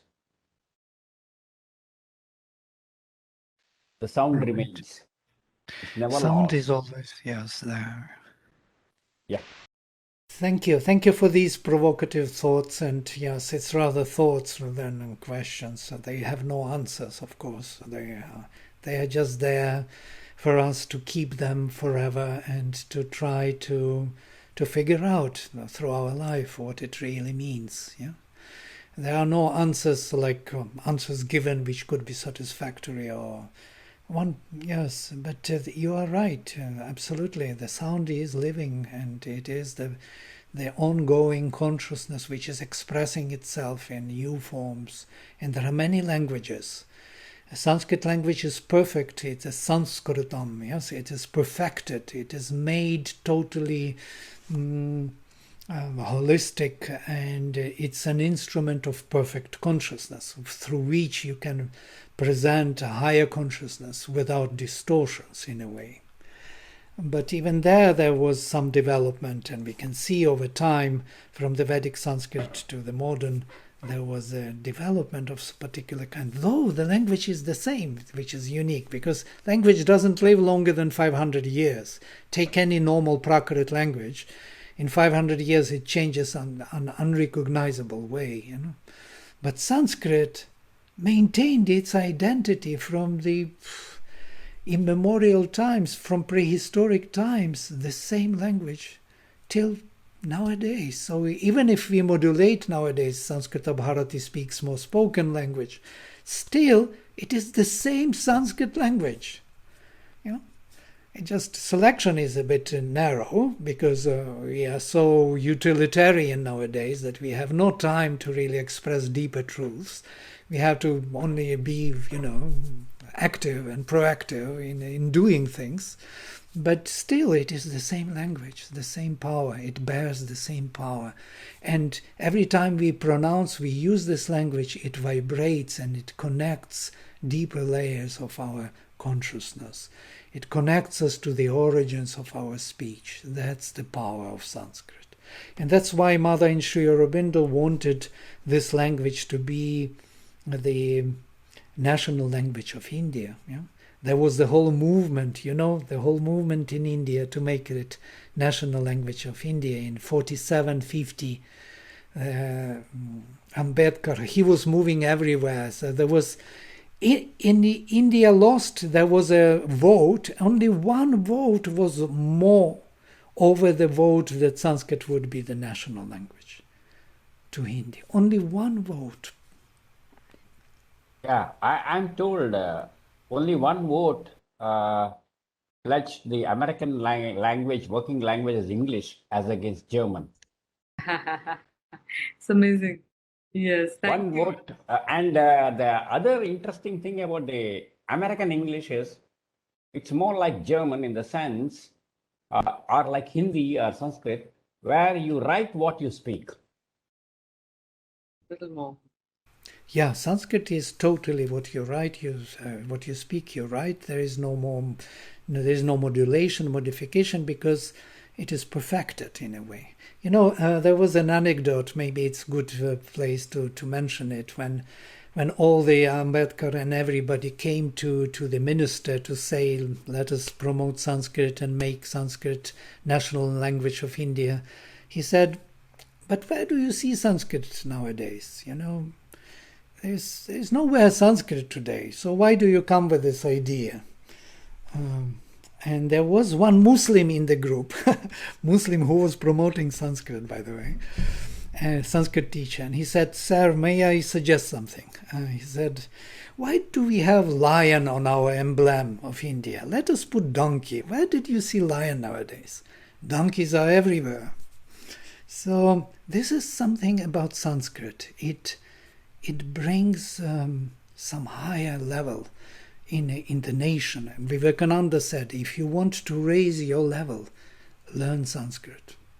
This is the raising of the level of consciousness, and it will be understood and will be valued in India only, that Sanskrit level of consciousness. Yeah. For the linguist, it's very important to understand the perfection of this language.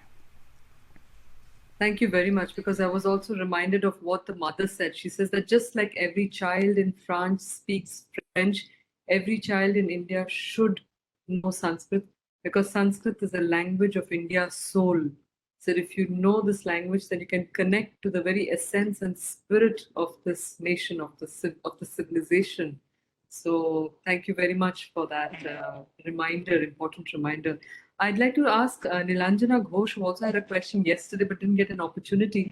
Nilanjana, would you ask your question, please? So we have Nilanjana Ghosh who's saying that can we, or if we contrast the modern psycholinguistics from Sanskrit from the aspects of kinesthesis and sublimity, and through this can we redefine in a much broader terms the concept of poetics and poesy? It's a very technical question. Yes, very big yes, capital yes.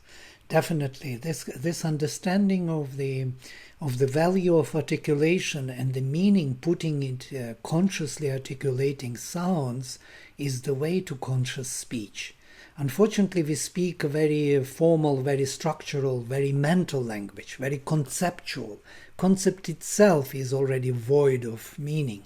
It's a mental formulation of some kind. It's a mental representative.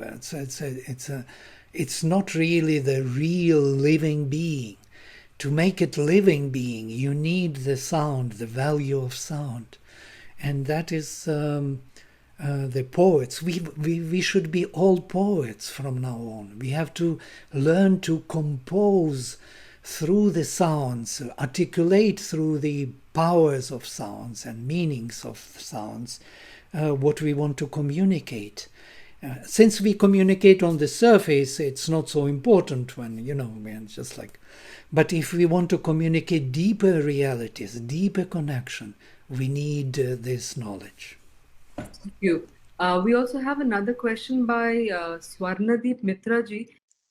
So I would like to first thank Dr. Vladimir. It was an amazing talk. I was hooked on to every single word. Thank you so much. I just have one question.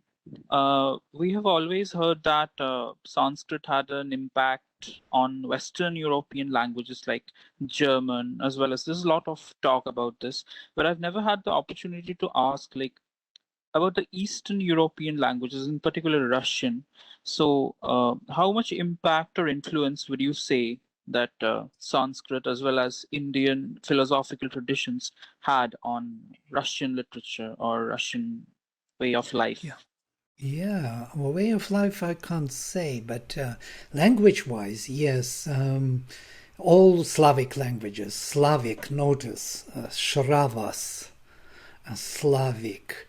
And this is exactly the same etymology. Slu, shru, sluchать.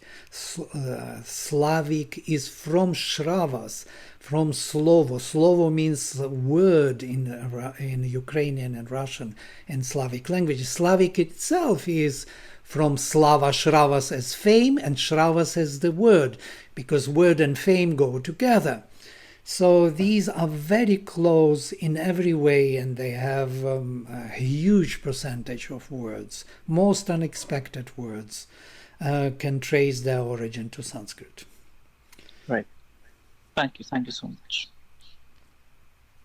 I remember you had said that the name Ukraine, from where you hail, right. Ukraine is Uktriani. You see, Ukrainians were called in one manuscript as Uktriani. There is one manuscript which nobody understands where it comes from, 17th century.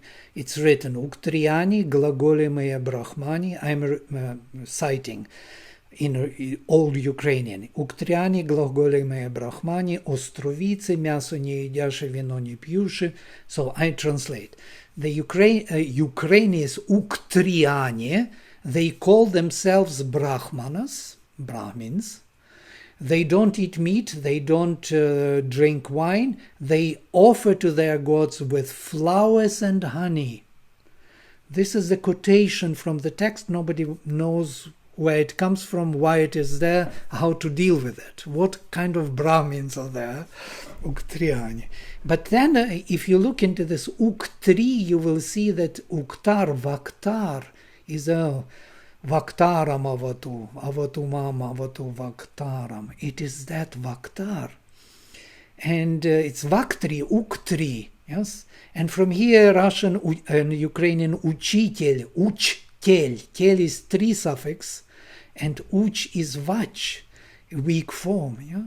So it's incredible if you think. Uchitel means the teacher, the one who carries the word. So Uktriani are the carriers of the word. They call themselves Brahmani. And Brahmana is the one who carries the word, because Brahman is the word.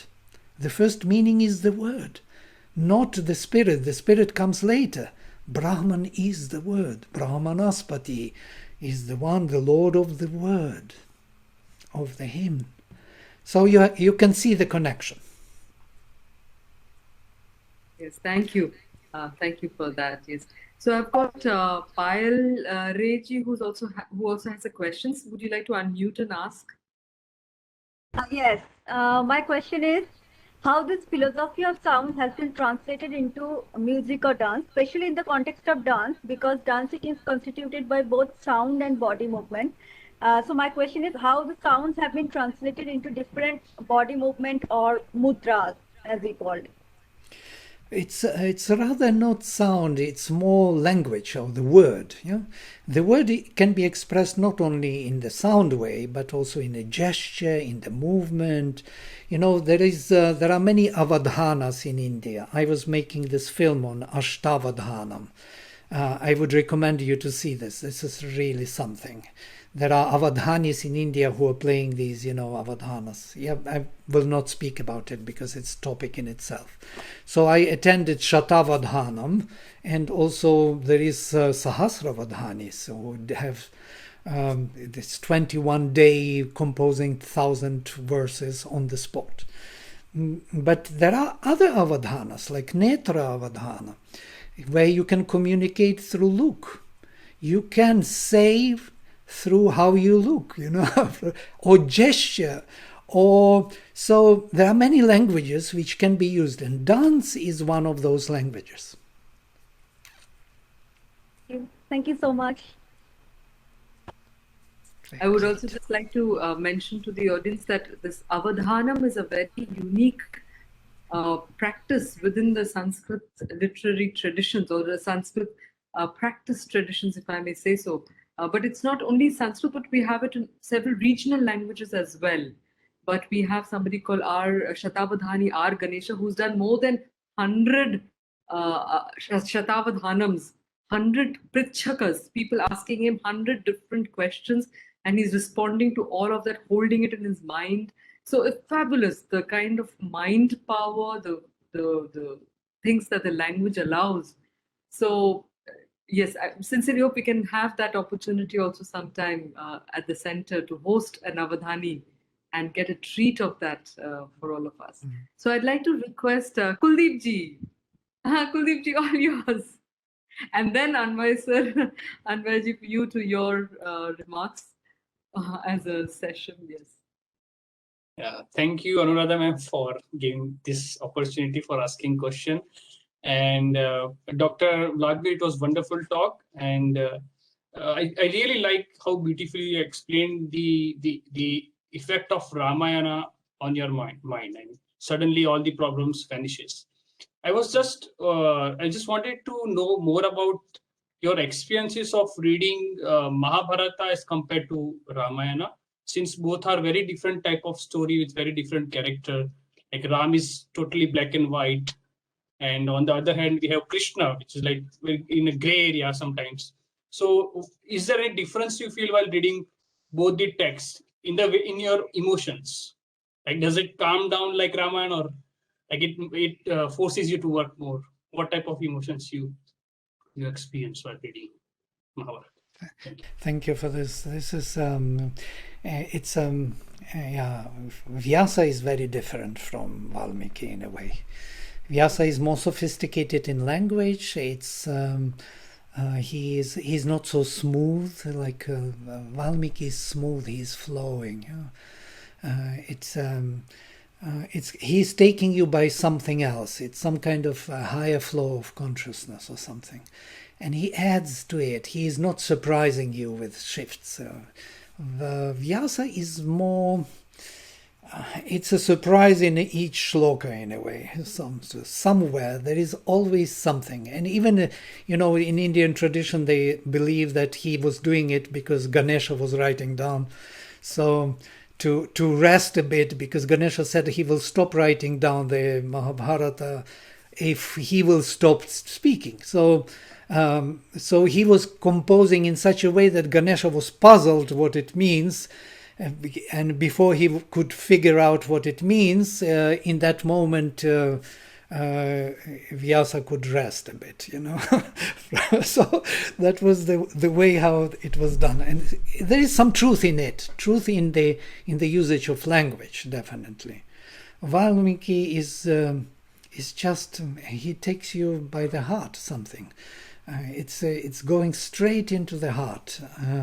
And Vyasa is more like of a mental consciousness, something vast and huge and complex and philosophical and profound, and the whole story is profound, many-faceted, many puzzled stories. Savitri is the story of Savitri, Markandeya speaks, or the whole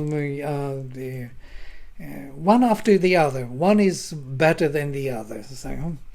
So Valmiki is more like one flood of uninterrupted, like Ganga, inspiring you in every way, in every turn, in every word. Vyasa is more sophisticated, like he takes you through the mountains, through the valleys. You have to climb and fall and this and that. Yeah, I do not know whether it answers, but it feels like this. Thank you. Yes, you're welcome. Yes, Dhanyawada. There was just one more question by Krishnapani Kesirajuji, who said that the language of Zen-Avesta is said to be very close to that of the Rig Veda. Absolutely. Share your thoughts on that. If you listen to the recitations of Avesta, especially the oldest parts, you would not make a distinction between the Rig Veda and Avesta. You will be surprised. You will say that this is Rig Veda and that is Avesta. That's much I want to tell you. You have to listen to it, to recitation. That's true. It's very close. Especially the Gathas, the oldest parts of Avesta. But it's interesting that they took up the Ahura Mazda as their, the Asura, or the Ahura became their key figure. So that was. But Asura in the Veda is not Asura So Asura is the great being from root as, to be. Asura is the one who possesses the power. Indra is Asura, Varuna is Asura. Everybody is Asura. Agni. They are asuras. But why? Because the asu is the power of life, of being. And then later it becomes Asura, not Sura. So there are two different words, Asura with Shotu and Asura with Longu. So with not light, with no light. And so these two are different words. I have one question regarding the concept of the PIE, the Proto-Indo-European, which was attributed as the source of the Sanskritic branch and the European languages of the Greco-Latino. What is your take on that PIE theory and the Aryan Dravidian divide that was built on the basis of a linguistic framework? I think it was the beginning like this, and now it is developing, and I don't think it will stay only as against everyone. Of course, there is the Proto-Indo-European languages, definitely. And Sanskrit is the origin because Sanskrit refers to its own system of roots. If it would be not so, of course there was some development. There is always some development. From Vedic to classical, you can see the development. But it is not a drastic development. So it's not something which you cannot recognize the language. It's just richer in the grammatical and other forms. Regarding the Dravidian origin, and Aurobindo speaks about common origin from Dravidian and Indo-European or Sanskrit origin, Vedic. So Vedic and Dravidian were one long ago. And we can see it once in a while here and there in the old words such as Amba is Amma becomes. So we have many indications, Appa from up, root. So he points out to some unknown past where they were coming from one origin. And then they, of course, deviated. Dravidians went one way and Vedic development, Aryan languages went other way. So you can find this also interesting that in a Vedic language the prefixation is free from the roots and from the verbs, and prefixes can be found in any position before, like for example, griham gacchati. Yes, you can say he goes home with separate from gacchati, or you can say even griham gacchati at the end. So prefix had its own accent. It was a separate word, which points us to the Dravidian languages where there is no prefixation at all. There is a root and many affixes. So in that sense, agglutinative type of Dravidian languages is some kind of development from some origin where the prefixation was free. And we can see also that agglutination is also found in the more in the Veda, especially these endings like bhyam, bhih. They were treated in the terms of external sandhis as separate words, which came together. Well, I don't want to go into grammar too much. Technically, yes. But so Bahu Dhanyavada, there's a lot of appreciation also. We've got Subbarao Nagarajan saying excellent enlightening talk, sir. Abundant knowledge gained thanks to Vladimir sir and the organizers. So thank you very much for that. And I think it's time now to let you also rest your voice, because you've been there with us for over 2 hours. And I think it's people have been listening with rapt attention because we still have a substantial audience that has stayed back. So I think it only speaks for how enriching your sharing has been. So I request Dr. Anvay Mukhopadhyay to please share his thoughts as the chair of the session and closing remarks. I'll come back to you after that.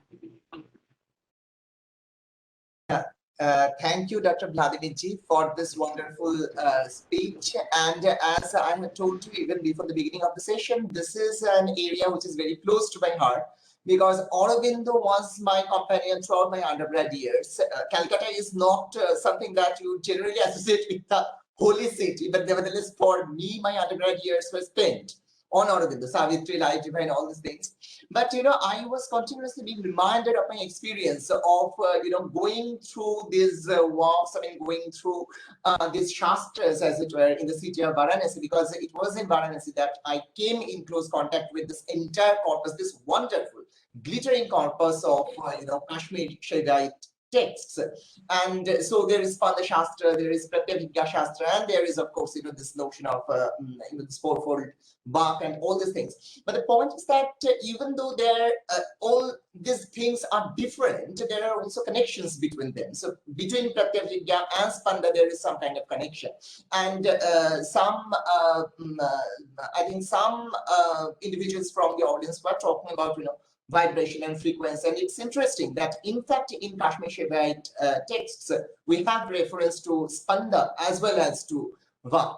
And the interesting thing about the Sanskrit language and the philosophy of the Sanskrit language, this is a very important area which I think all of us should study, especially those of us who study languages and literatures, and not just people who are studying Sanskrit language and literature, even people who are studying comparative literature, or people who are studying linguistics in general, or English literature for that matter, or communication studies for that matter. Because in the Sanskritic philosophy of language, what is interesting is that first you have this notion of Shabdana. So Vladimir is talking about consciousness being a kind of process of Shabdana. So Shabda and consciousness, Shabda and thought are, as it were, indistinguishable. And then there is also this very interesting idea of Sahitya. We often think that Sahitya is just the Sanskrit term for literature, but that's not the case. And of course, literature is something different. It's something which is related to the concept of writing, and it's about togetherness. But I am gradually coming to understand that Sahitya operates at a very complex ontological level. When we talk about Sahitya, the notion of Sahita, Sahitya, all these things in the context of Sanskrit language and literature. For instance, I think that, when we talk about Sahitya, we are talking about the Sahitya, the harmonious togetherness of Shabda and Artha. So Kalidasa talks about that. He talks about, that relationship being like, the intimate relation between Parvati and Parameshwara. And then Vamaha talks about Sahitya being the essence of Kavya. So, Shabdartha, Sahita, Kavya. So that kind of idea is there. But I think it's even at the level of language that we have this notion of Sahitya, because language is something which, in the Sanskritic context, relates the superhuman with the human, the divine with the human, and also the human with the non-human living beings. And that's very important, because when we think about texts like the Paratrishika Vivarana and so on and so forth, Paratrishika Vivarana, for instance, it's by Abhinavagupta, he is talking about Parabhak. So Parabhak is something which encapsulates everything, the entire world, as well as the entire corpus of words. So all living entities are implicated in this. So I think a non-anthropocentric notion of language, which the West is still looking for probably, so that's also there, and this is something which needs to be excavated. And you were wonderfully talking about the sonic aspect of words, sonic aspects of the varnas, which is very interesting as far as Sanskrit words, as far as the Sanskrit language is concerned, because a word is something, a Sanskrit word is something which we feel, and which has a kind of, which gives us a multimodal experience. So it has a sonic dimension, it has a visual dimension. For instance, it also helps you in visualizing something. A Vijayantra, for instance, is related to the notion of dhyana. So that dhyana and the utterance of the Vijayantra goes, these two things go together, because that visual aspect and the sonic aspect are interconnected, closely interconnected. And I think this is something which is a wonderful thing. And after Derrida, especially in our discipline, we are talking a lot about anti-logocentrism and so on and so forth.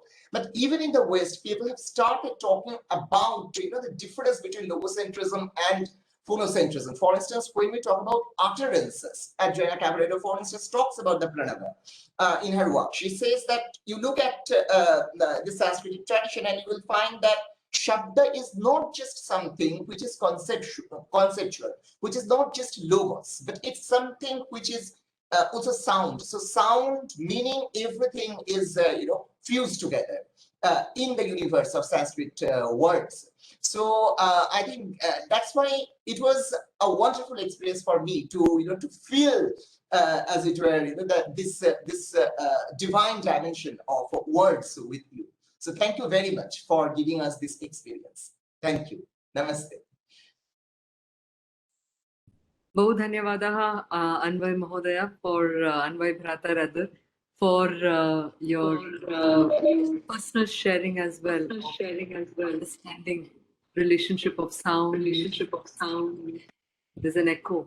So she says, how early should one groom a child with Sanskrit? At the age of 1.5, 4, 7? What is that? And then your last remarks, please.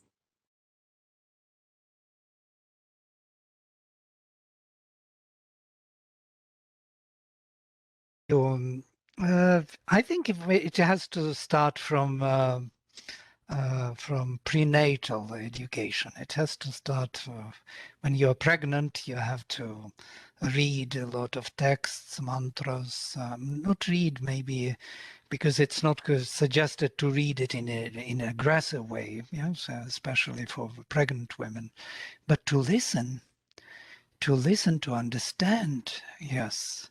Maybe to also read like japas, like, to give that articulation to your developing child. Vamadeva was born with knowledge of all the Vedas. All the Vedas he heard already in the womb. So he was already educated there.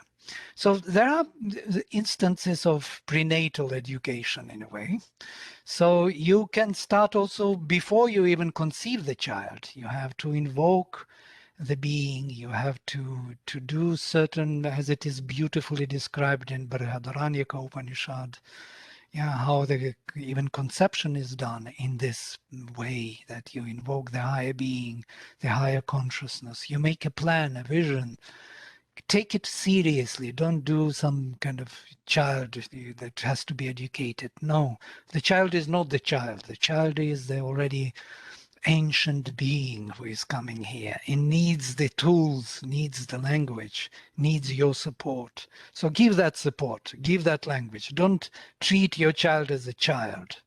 Treat as an adult who needs the luminous language for its development. That is my answer. And your closing remarks, I think a lot closing remark. I think a lot of food for thought, that it's not just prenatal, but even before that. So yes, but your closing remarks, please, and then we are extremely humbled and grateful. What I can say, you have such a rich heritage, such an incredible literature.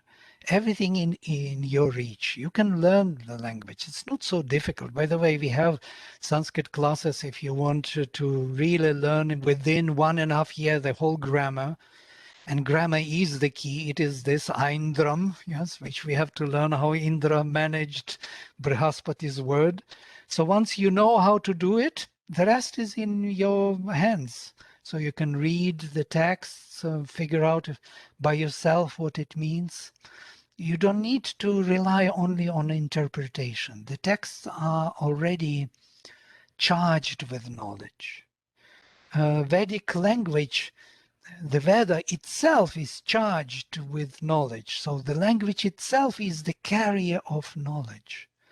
This is difficult to believe. It's not the guru. You don't need the guru for the Veda. You need the guru for the Veda only how to pronounce. But how to interpret, it has to reappear within you, of course, with the keys of Sri Aurobindo and so on. And there is some guidance needed, but the hymns are always opening a new vision, every time new, fresh, vaster vision. So Veda itself is the guru. Yeah? So in that sense, of course, I would recommend everybody to study Sanskrit deeply as the language of psyche of Indian continent. And as Mother says, India is the psychic being on earth, and earth is the psychic being in the universe. Psychic being means the soul, by which and around which everything evolves and develops. And India is still to find its true being and offer it to the world, to transform the world. And Rubindo says, even if the world would not go in the direction of transformation and development, India herself alone can do the work. So you have all the material needed for this. Thank you very much for that very poignant reminder. Thank you. And I wanted to say something important, that we are in the US now building the Sri Aurobindo Integral Life Center, which is a big project. Yeah? We have with us H.P. Rama. He's here. I can see him, and he is the head of this project. He purchased the land of 300 acres, and that's from this place I'm speaking. And we are building the whole facilities for people to come and study. And we are connected to Auro University in Surat, which is again Sri Aurobindo's university. So we are bridging East and West. This bridge between East and West is something which was lost over time. In the Vedas, that was together. The material and the spiritual were going together. The material manifestation was the enterprise of the spirit. But then, as Aurobindo says, they separated. So West went for the physical manifestation, material, and East went for Advaita, for only the spirit, and forgetting the nature. But now they have to come back together. And this togetherness of the material and spiritual is the desideratum for the world today. So we are building the bridge between the Western, the most Western US and India.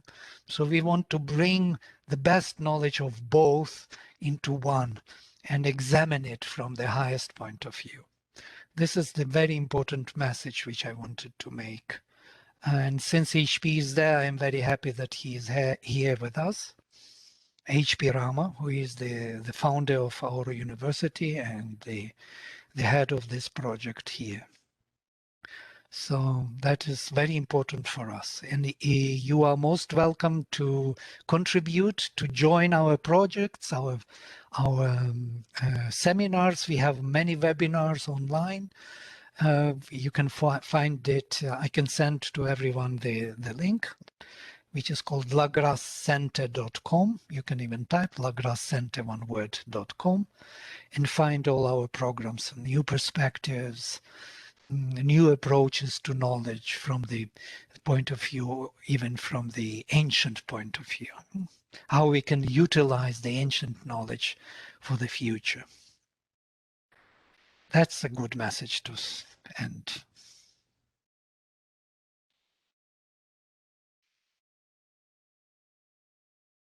Yes, so thank you again. Mrigendraji, is there any, would you like to just say a quick word, and then we'll request Vladimirji to kindly end the session with a Shanti mantra. Thank you, ma'am. Actually, I was just thinking that how much hard work is there behind the made of this Vladimirji. He might have worked very, very hard to learn these all things. A totally alien language for him, coming from Russia to India, and learned so many things. So hats off to you, sir. It's a great pleasure to be here. And as a participant, I learned a lot of things. A huge respect for you. And it was only possible because of Anuradha ma'am and Anvay sir. And we are very thankful to you both. I just want to say a small mantra. It says that Utthanena Amritam Labdam Utthanena Surahata Utthanena Mahendrena Sreshthayam Praptam Divyacha. So the meaning is, only due to their efforts were gods able to acquire Amrita and kill demons. Only due to his efforts was Indra able to gain superiority in heaven and on earth. So I don't know how much effort you had made in your at your time when you were studying these all things. Definitely, it was. We should appreciate that. Thank you very much for this very great session, sir. We are really very, very thankful to you. Thank you very much. Mahoday, over to you for a last Shanti mantra. Om Sarve bhavantu sukhinah, sarve santu niramayaha, sarve bhadrani pashyantu, ma kaschit dukkha bhag bhavet. Om Shanti Shanti Shanti. Hari Om.